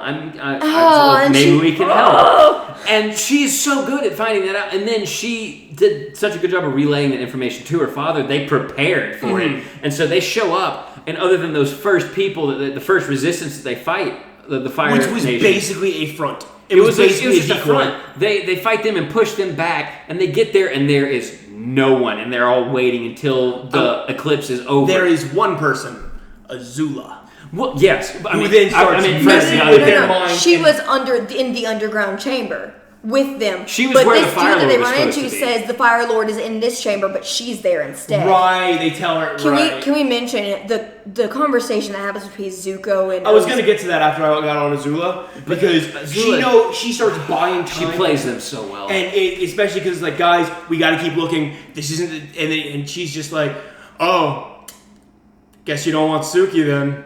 And that just and like Sokka stops, and she could knows have said exactly anything else, how and to, it's like whatever, don't listen to her, she's fine. You don't want Suki, and it's just that's the one thing snaps. that Sokka could not ignore. Mm-hmm. But y'all, and he actually has some tears coming down his face. He's, where is Suki? And goes after her, and I'm like, Sokka, my boy.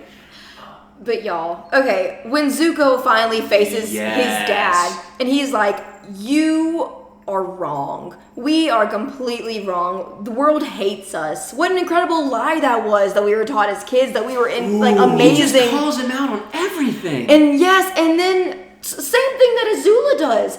He's like, don't you want to know what happened to your mother? Stolen Are you gonna leave for time? But then he shoots lightning and Zuko like legit redirects it. Could have killed him then and there, but spares him. Hesitates and no. Basically, in a roundabout way, says, "You were never my father." Yes. And he says, as much as I want to kill you, it's not my place to. He said okay, sorry. He said Iroh was more of a father than he ever was. He did. That. It was and proves that by not killing him then and there. Because he said you're the Avatar's target, not mine. Because you see the effect that Iroh truly has had on him, which you've seen throughout season 2. But then you're like, oh, he's slipping back into his old ways. Right. At the end of season 2 when he chooses to go to with Azula. And then at this point, and he's been struggling with that ever since because he keeps going to see Iroh in the prison. And he's like, I'm sorry, why won't you talk to me? And Iroh's still just heartbroken and won't talk to him. Yeah. Because he still thinks that he lost his way. And at this point, he's like, you know what? Iroh was right, dude. Like, this is not cool. Peace. Yeah. And I do love that it's like Iroh is refusing to talk to him because that's what Zuko wants at that moment. It's just, tell me it's okay. Tell me it's okay, and then I'm good. Because that's all he's always had Iroh there to be like, look, you messed up, it's okay, we'll keep trying. And it's like, and this is the point where Iroh, as a good father, is like, I cannot let you just keep going, telling you it's okay. Right. I have to be, you have to figure this out on your own. But that was so good. I love it, and I also love what's their dad's name? Hakoda. How he stays behind, like, now that their firebending's basically back on, you're not going to get away unless we stay behind. And basically, like, I will stay behind now. You guys got to live. Hakoda is great. You are our future. The Avatar is our future. What's one more prison? Yeah, and I'm like, oh, Hakoda. Okay. Next episode. Hello, Zuko here. Oh my God! The Western Air Temple. Western Air Temple. Oh, the final Zuko build here, up to but Zuko. you probably already knew that. To Zuko being part of and his struggle to actually be good. His struggle to make amends for what he's doing. Good. Yeah, because the one person that's vouching for him, Toph, he ends up burning her on accident. Yeah. He clearly didn't mean to, and she even admits I did kind of sneak up on him. Exactly. But it's like, but he just was like, Toph has no real beef with Zuko, and is very much like, oh no, Iroh is cool. Iroh vouched for him. I'm cool with Iroh. Yeah, and she's like, yeah, he's cool. I like him. And so she's like, I can tell he's not lying. He's here. Like, yeah, no, neither was Azula. Your lying isn't 100% accurate. I love when going back to season 2 for a sec, when Iroh first realizes that Toph is with the Avatar, when they all have Azula cornered, he looks over and sees her, and he's like, huh. Sees her and looks over, sees that she's with Team Avatar and everything, and then while he's distracted, Azula strikes. Right, and I hate it, but he's just like, oh, well that's neat. She's with Team Avatar. Oh no, oh boy. But yeah, no, it's very good. With the return of Combustion Man / Sparky Boom Man. Not to mention Aang, he was stalling, and he was like, I don't want to go over our plan. I don't want to learn firebending. Or he's like, it was that, and when they kept trying to go over plans for their next plan since the invasion failed, he was like, let's do something else instead. Because he's at the air temple, he's like, no, we failed this, we'll figure it out later. He failed suddenly again. He's scared. That the only reason we were going into that was because we had a trump Wait, card. that's not when Sparky Boom Man comes back. Yes. Yes, it was because Zuko Western Air proved Temple. himself by saying, "You're fired. I don't need your assistance anymore." But at that point, And then he it's a turns on him. grudge for Combustion Man. He ruins the Western Air Temple when he's there, doesn't he? Yeah. But then they're still staying there for a while. No, he ruins only no. part of It it. doesn't fall. Oh, okay.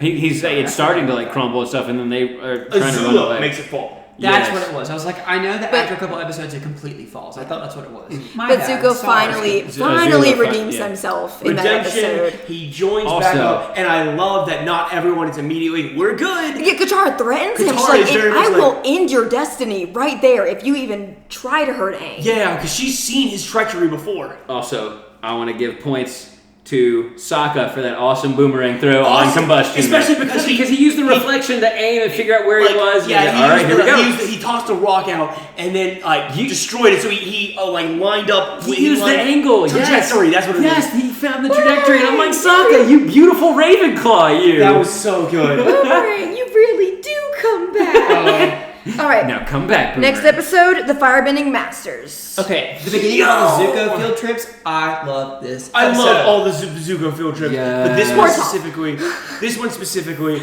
is so good because again, his passion for so long was I have to hunt the Avatar, and then you never really see him like. And after he's kind of just like even when he's kind of at peace with Iroh in the tea shop, it's still I'm gonna hunt the Avatar. It's going to be much more low-key now. If it comes up, whatever. But once he joins the Avatar, he's lost his passion. He has no idea where to point. I feel like the Dragon Dance, this is kind of off topic from what you were talking about, but I feel like the Dragon Dance very much takes from like waterbending style. I agree. It looks like it's very striking, like firebending, but it's also very fluid. Yeah. But also grounded.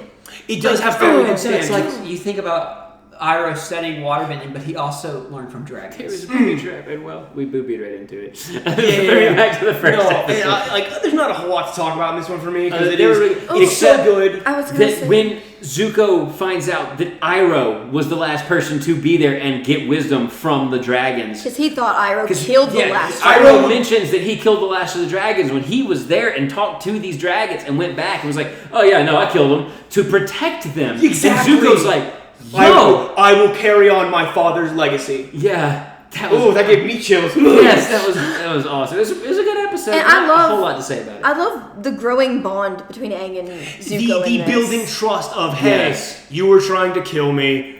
And now you're not. You are, I understand now, firebending is beauty, it is passion, it is not destruction. I am ready to learn from you. All right, the next episode, The Boiling Rock. Yeah. I can't decide if this Part is the best Zuko field trip or not.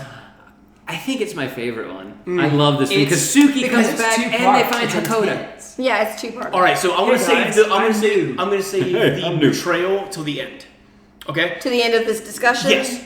Till the end of the episode discussion. So Oh, okay. basically, because I do love them. That's First of rough, all, buddy. it's a heist. Heists are fun. That's rough, buddy. Oh, it's the biggest meme in all that. I love where My first girlfriend he's- turned into the moon. That's rough, buddy. But I love where he's like, the gloomy knife girl who sighs a lot, that's a girlfriend? He's like, yeah. Yeah, just like so, like I love. Oh, that's great.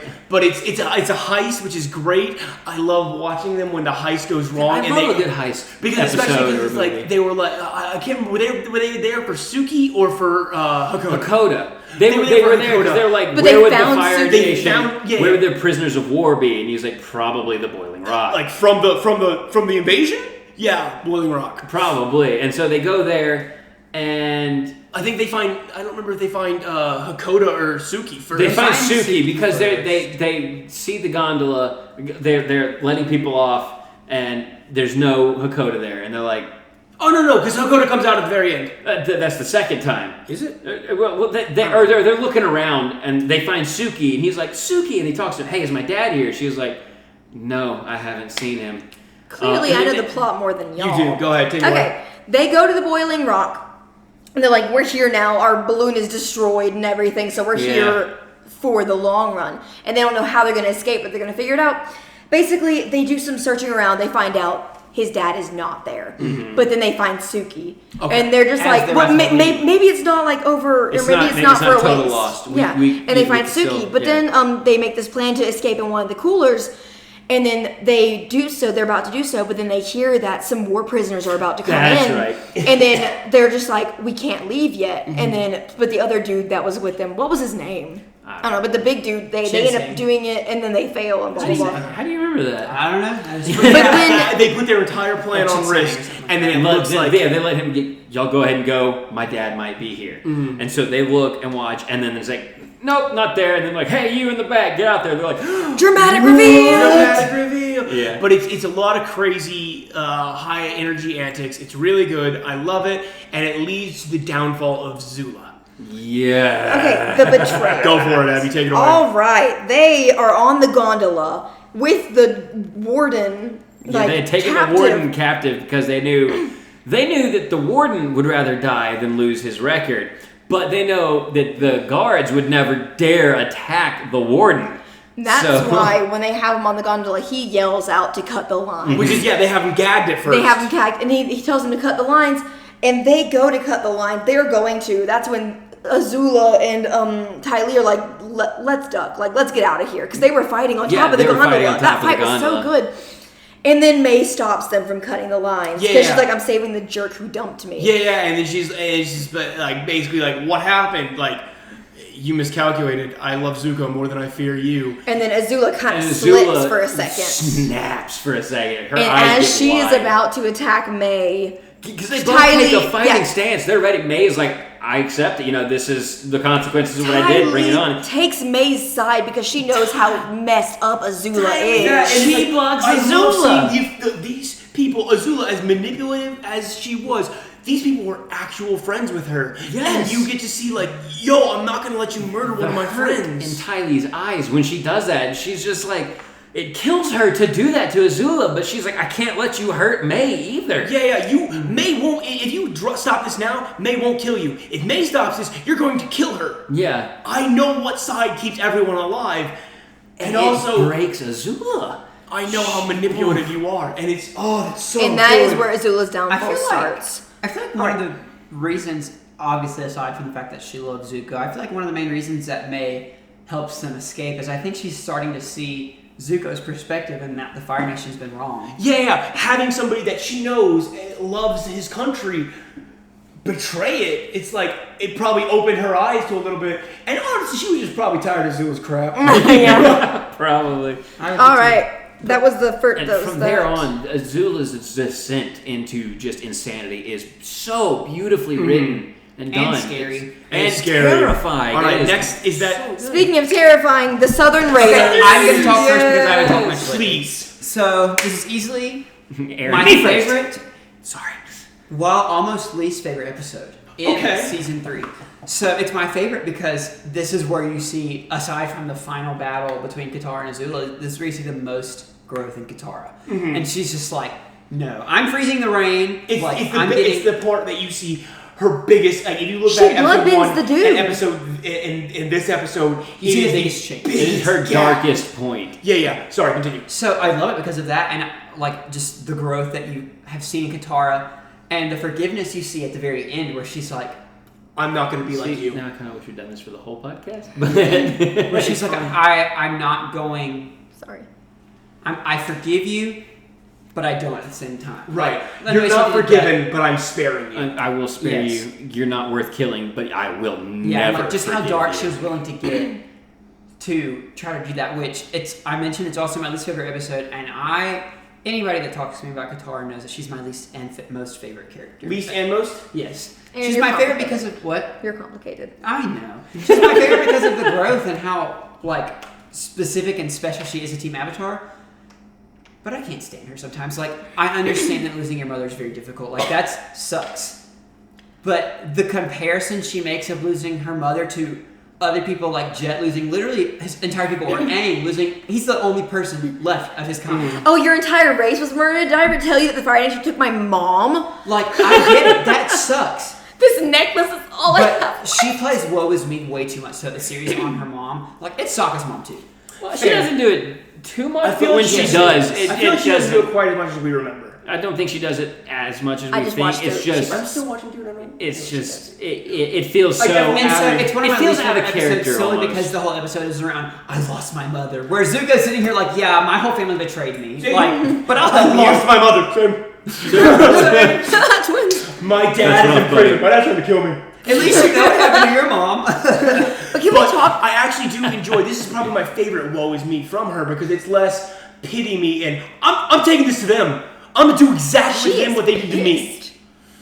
Can I say how shocked Zuko was? Well, it wasn't executed the way that I wanted it to be, but when Zuko sees her bloodbend, and he's like, "Hold up," Because that's the first time he'd ever seen it. It's just like, And the I switched sides at the right moment. she really will in my destiny. Also, the fact that she was willing to stoop to bloodbending again, Well, something something she she had- swore she would Yeah, never she do had basically again. forbid. She got that angry that she was willing to do it again, and Right. it's like, The oh wisdom my Sokka has in this God. episode as well. Like, he understands, obviously, Katara's pain because it's his mom, too. Right. But, like, the fact that he has enough wisdom to show her, like, I agree with Aang, you need to forgive her. Yes, it hurts because we lost our mom, but it's not worth I wouldn't taking definitely say someone's life. like forgive her, but he was definitely saying, "Hey, we gotta let it go. We got bigger things." Well, that and Yeah. Zuko is not the person that you're mad at right now. Quit taking it Oh, out you on were him. saying Zuko. I thought you were Sokka. No, I said Sokka. Okay, cool. Well, I guess that's what part of what Sokka was trying to say. It was like, hey, Like, Sokka was kind of on Aang's side. He was Oh, like, right, yeah. he was like, it's my mom, too. Like, I lost her. I feel your pain. yeah, because they but this tried is to not do the way like to go a, about things. And I that's definitely okay. love that. I forgive you. Give you any ideas, Katara? No. No, I tried. Aang. And then when they face against Yan Ra, Is that the the guy old that- man. Okay. When he's in the rain, he's getting like he's like traveling through the town, and he tells her the story of like the little girl he remembers, and where her mother You said. failed to kill the last water. No, her mother was like, "I'm the last one. Take me as your prisoner," and everything. He's like, "I'm not taking prisoners today." He kills her, and she's like, "She was protecting the last waterbender." He was like, "Really? Who?" And then she just screams, She "Me!" stops and the just- rain in her midair. eyes, and she just glares at him and stops the rain. Oh, Is just chills. even It's Zuko chilling. like takes down his mask, look around like, "Oh my gosh!" Solid episode. I'm glad I'm one on of her my side favorites. now. So good. Zuko's It is just in fantastic. silent shock. And she has. I also love how Zuko manipulates the situation to make her forgive and forget. Not forgive and forget, but live and learn. Isn't it the next episode where Aang disappears and Toph immediately, I'm going with Zuko. I haven't had a life change. No, that's That's not. the Next end of is the that. Ember Island players. Next one is. Yes. Is there not an episode between those? Nope. Nope. It's 3-part Sozin's Comet though. Yeah, but I thought that because like they were. Nope. Then when did the temple get shot down? Was it on Ember Island Players? No, that was the Southern Raiders. That was the beginning because that's when she was like still mad at him, and he's like, "Why is she mad?" And he asked 'Cause Sokka. they were every different. He people. asked Sokka. That's right, yeah. Right, and then they went to go stay at Ember Island, and they're like, "Is that a good idea?" And he goes, "My family's never here unless it's summer." And my family hasn't been here in years. Yeah. Yeah. Okay, anyways, Ember Island. Not much to say. It's a very fun Ember Island. recap. It's fun. Aang is kind of dumb. It's super dumb, and it plays No, into Aang it. is dumb when he kisses Katara yeah, also, again. After apparently, she's like, I'm "Nope, confused. can't do it right now." And Apparently, he's like, apparently, I'm confused means kiss me, Aang. Kiss me in Avatar. In Avatar. I read this. Yes, because yes, Korra Mako. does the same thing. Mako with says, Mako. Like, I I'm don't know. I'm confused, just and she confused. kisses She kisses him, and I'm like, what is that? And then the stance, the one stance that they both take at one point while trying to flirt with I the other forgot one. about that. What is Yeah. with avatars? And I read this thing where it was like Katara says, "I'm confused," and "Come here, sugar lips." Anyways, It's really funny. not much to say about it. Really funny. It dives into everybody's stress about what's about to, or not really. I guess the stress hasn't really hit yet, but everybody's a little insecure. It dives into some character stuff. Except Toph. Yeah, I love the conversation between Zuko and Toph. I love that they bring how Toph is supposed to be, a huge buff guy, into that. And she's like, I wouldn't have it I like any that other Zuko's way. biggest qualm is that his scars on the wrong side. That's hilarious. He's not even I love upset that. about how they portrayed him. He's just my scars on the wrong side. It's honestly one of my favorite episodes, and it's And that little kid there's was like, no your real scars progression. on the wrong side. No, it's not.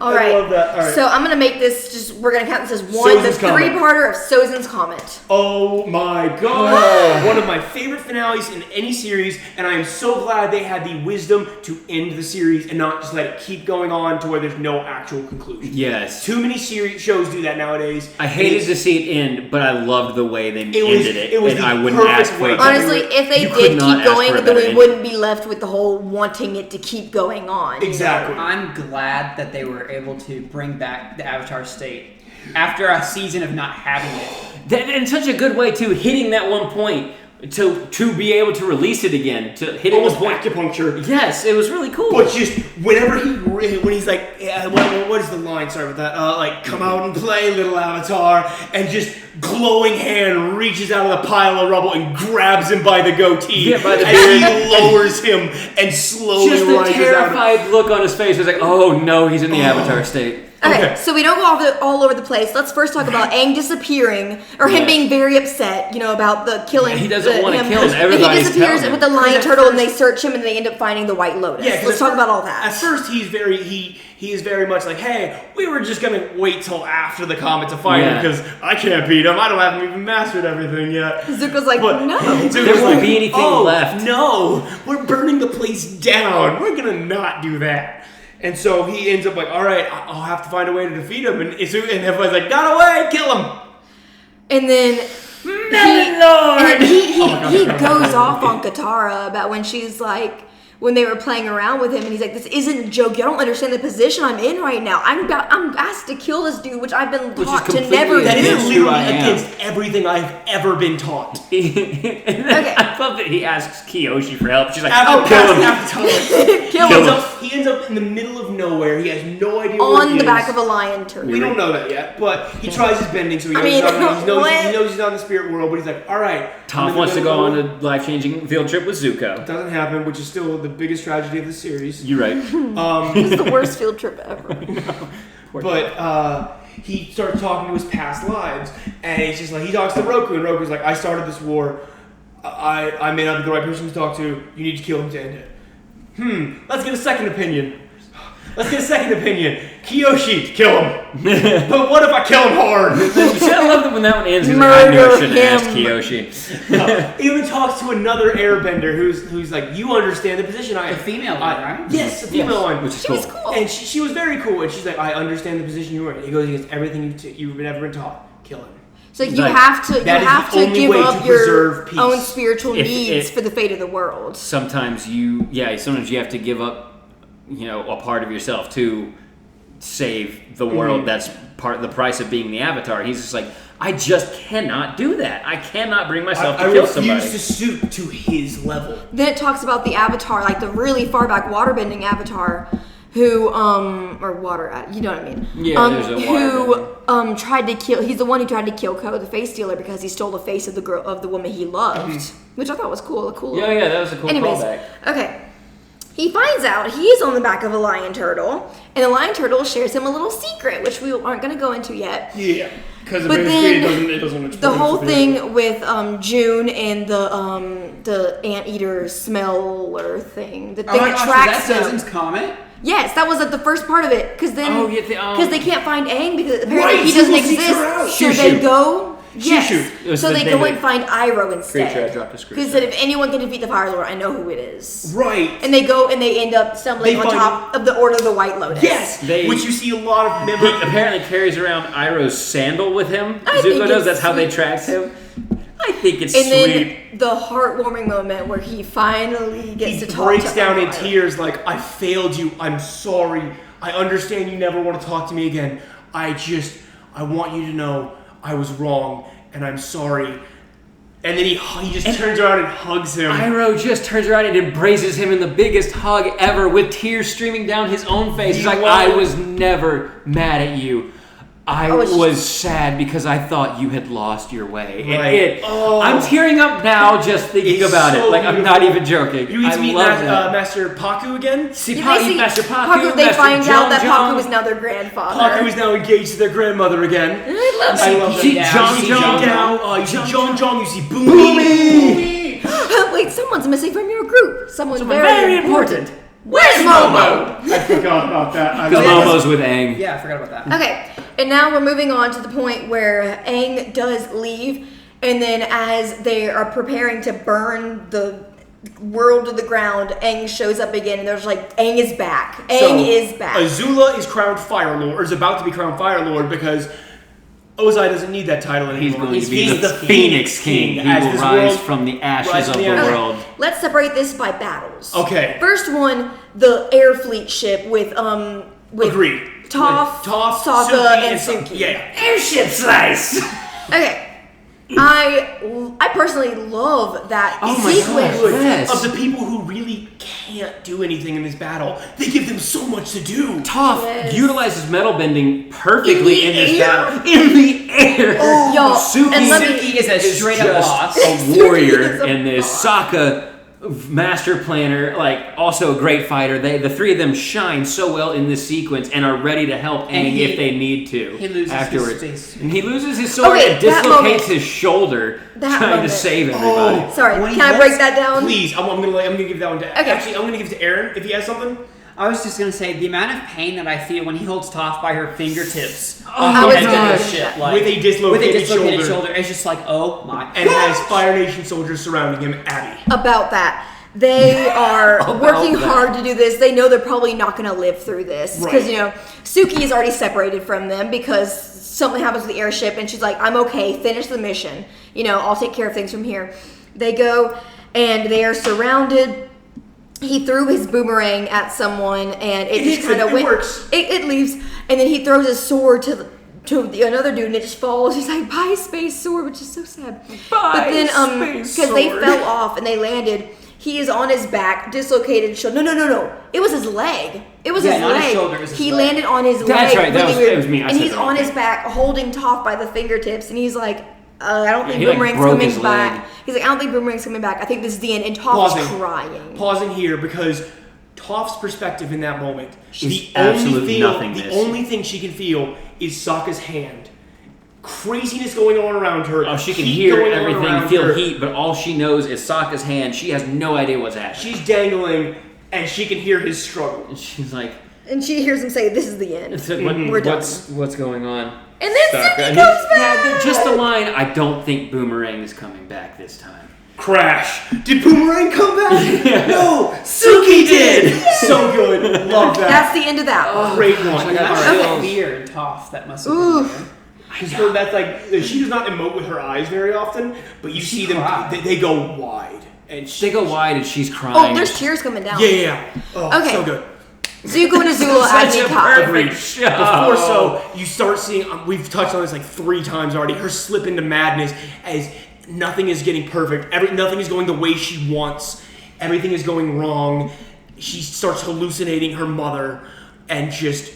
Is starting to fire or send everyone to the dungeons or to be Everyone's killed. banished. Everyone's getting banished because she's being crowned Fire Lord. And they're doesn't doing trust something... anybody anymore Exactly. because her closest friends, the ones she always could trust, betrayed her. Mm-hmm.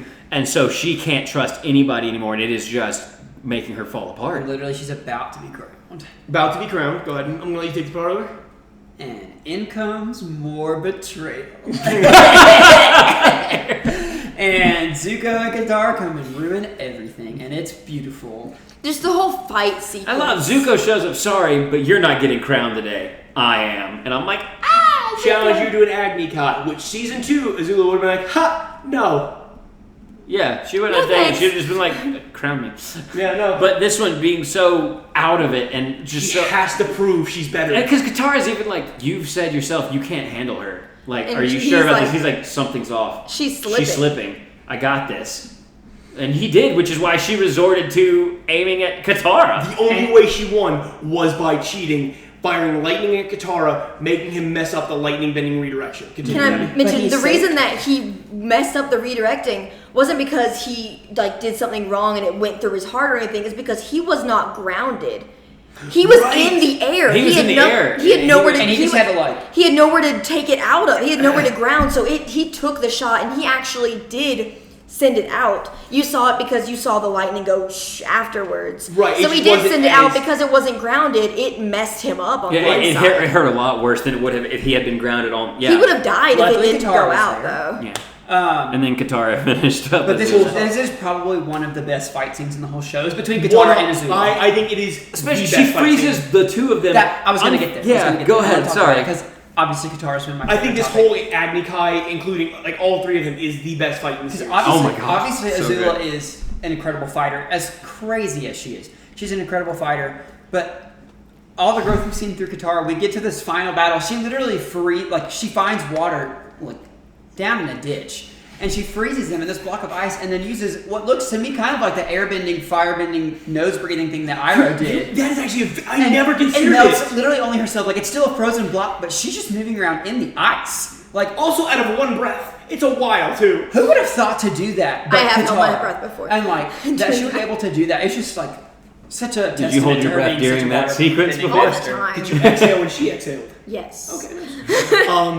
It's just incredible. It is very incredible. Azula fire breathing everywhere because she's afterwards because she gets locked to the drain. Yeah, she's locked the drain. Katara planned it so well. She found the drain and lured Azula over, brought the water up and froze them, and was able to get the chains while they were frozen. You can just see the fear in Azula's eyes whenever she freezes. Yeah, because she's like, I don't know. I can't do anything here. I cannot create fire if I cannot bend. When Azula is chained up after like Katara heals Zuko, just bawling and just shooting fire out of her willy-nilly. mouth, just screaming. Just not herself anymore. She is just because she knows she has lost everything. Because it's like as much I feel so evil bad for person her. this is, as much as we watch her downfall. She's 14. She's a kid. She is 14. She's a kid. and she had so much potential. She was such a talented young lady, and then you see her in this pitiful state, and it's just like, yeah, it's okay. She was crazy. Let's talk about the next battle. So is Katara the Fire Lord? Fire Lord Waterbender. Anyways, Water Lord. we're gonna speed this along because we've been going on for almost 2 hours and 10 minutes. Aang versus Ozai. Aang versus I'm starting Ozai. at where you said. Basically, he was putting up a fight. He was mostly running from the Fire Lord. He couldn't do anything against until he opens up that chakra. Against Comet-powered Sozin, Aang didn't stand a chance. Aang was doing his best, but he was definitely Basically, I outmatched. have nothing to say other than Aang just went ham. Until he got hit on the right spike at the right place, and you see all the Avatar stuff come flooding back, and he collapses in the rocks, and like you said, the Fire Lord's like, "What's wrong, little Avatar? Can't play," and then just right out of the rocks and grabs him with the glowing tattoos, and Ozai, the most fear you've ever seen on this man's face in his life, as he knew, I'm gonna die. Up. So basically, about to die. Aang just goes ham on this person. And then finally, that is my favorite Avatar state. Agreed. As this is not one of my favorite fights because it is a lot of just throwing elements around and less martial arts. But I love this Avatar state. The first time you see all four elements being bent in tandem. At the same time, yes. Because you got the ball of air around him, the string of rocks, the ring of fire, and the ring of water going around. And it is just intimidating, bananas. Iconic, and so good. And it is just a true testament of power. Mm-hmm. And we're going to skip ahead. And finally, to where he's about to kill Ozai. Yeah. Then he won't. Yeah, because that's basically that's the fight. He's like, he gets him down, and he's like, I know I have to kill you. And then, I won't. Spoilers. He goes out of the Avatar state as he can control it, turns around. Ozai goes to hit him, and he uses toss seismic sense. Yes, they brought it back so well. Away he uses energy bending, which he learned from the lion turtle. He traps Ozai in the dirt and brings him down to his knees. Yeah. And has his head up and just does the thing he learned from the turtle with his hand on the forehead and on the chest. And goes into the Avatar state. And you see them both glowing, and Ozai's energy actually almost takes Aang over until it doesn't. Until Lion Turtle says you have to give up yourself before you can take plot. over. Or something like that. Yeah, I don't know. But and he takes over and uses the Avatar state and completely takes Ozai's bending away, and he is just as pitiful of a mess as Azula is in that moment. The loser lord. The loser lord. Is he, I'm still alive. Love that. It has a nice little finale where everybody tries to smack talk, he can't, and it was cute. It's got a nice finale where everybody just it's the perfect amount of epilogue where it shows everybody at the very least is still doing good. At Zuko's coronation, he has Aang by his side. Yes. I love that. They hug. It's yes, precious. I love that he's like, you cannot give me all the glory for this. I will not take all the glory for this. That I is could something not my have done father this. would do. That is something my sister would do. That is not something I am doing. Y'all, when I could not have done this without the Avatar, and I need you all to know that, because we will never be at peace again unless we can all accept everyone. If we can all live at peace and it's so great. he was like, please, the real hero is Avatar. But I love that Aang is wearing Monkey Yatso's necklace. Yes. But then Oh, that my happens, and hey, did you know that Lee from the tea shop? He's Fire Lord. It was I. Sorry, that's a whole thing. But yeah, no, I think we're gonna end it there because And the beautiful, beautiful ending where they finally get the kiss they need. Yes. I thought you were going to say the beautiful painting by Sokka. I love the beautiful thing about Sokka. I think you all look perfect. Where Sokka, Those are your hair Zuko, loopies. the new Fire Lord, is serving them all tea. Oh. Yes. It's so good. And Iroh's there. Iroh's And there. happy and proud. They get the kiss. That's beautiful. That being Aang and Katara, not Zuko and Iroh. Come here, nephew. It pans up. And the end gives me tears every time. Oh my gosh, yes. It's such a good show. Such a beautiful ending to a beautiful show. Last question: favorite episode of the third season? Like I a said, sec. Southern Raiders. Southern Raiders. That is a good one. I think I'm gonna have to go Boiling Rock.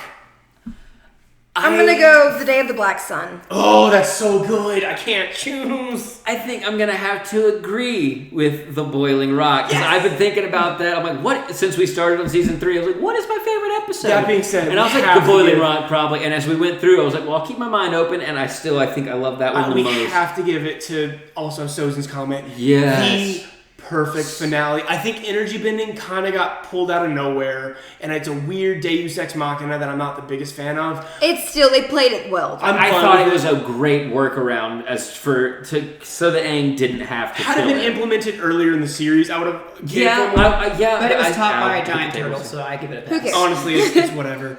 But thank you guys for listening. We're Thanks gonna cut for it there because having me. how long is this? Almost 2 hours. 2 hours and 15 minutes. About Oh 2 my and a God. We're quarter gonna cut hours. any of this? No. Probably not. We didn't All have anything right. really to Thank cut. you for anyone who Sorry. stuck to the end. Yeah, thank you for listening. Thank you so much, guys. I hope y'all enjoyed.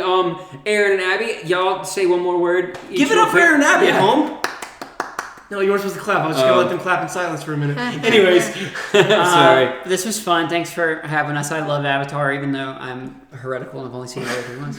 Angela, when you listen to this, because I know you will, hey, you're great.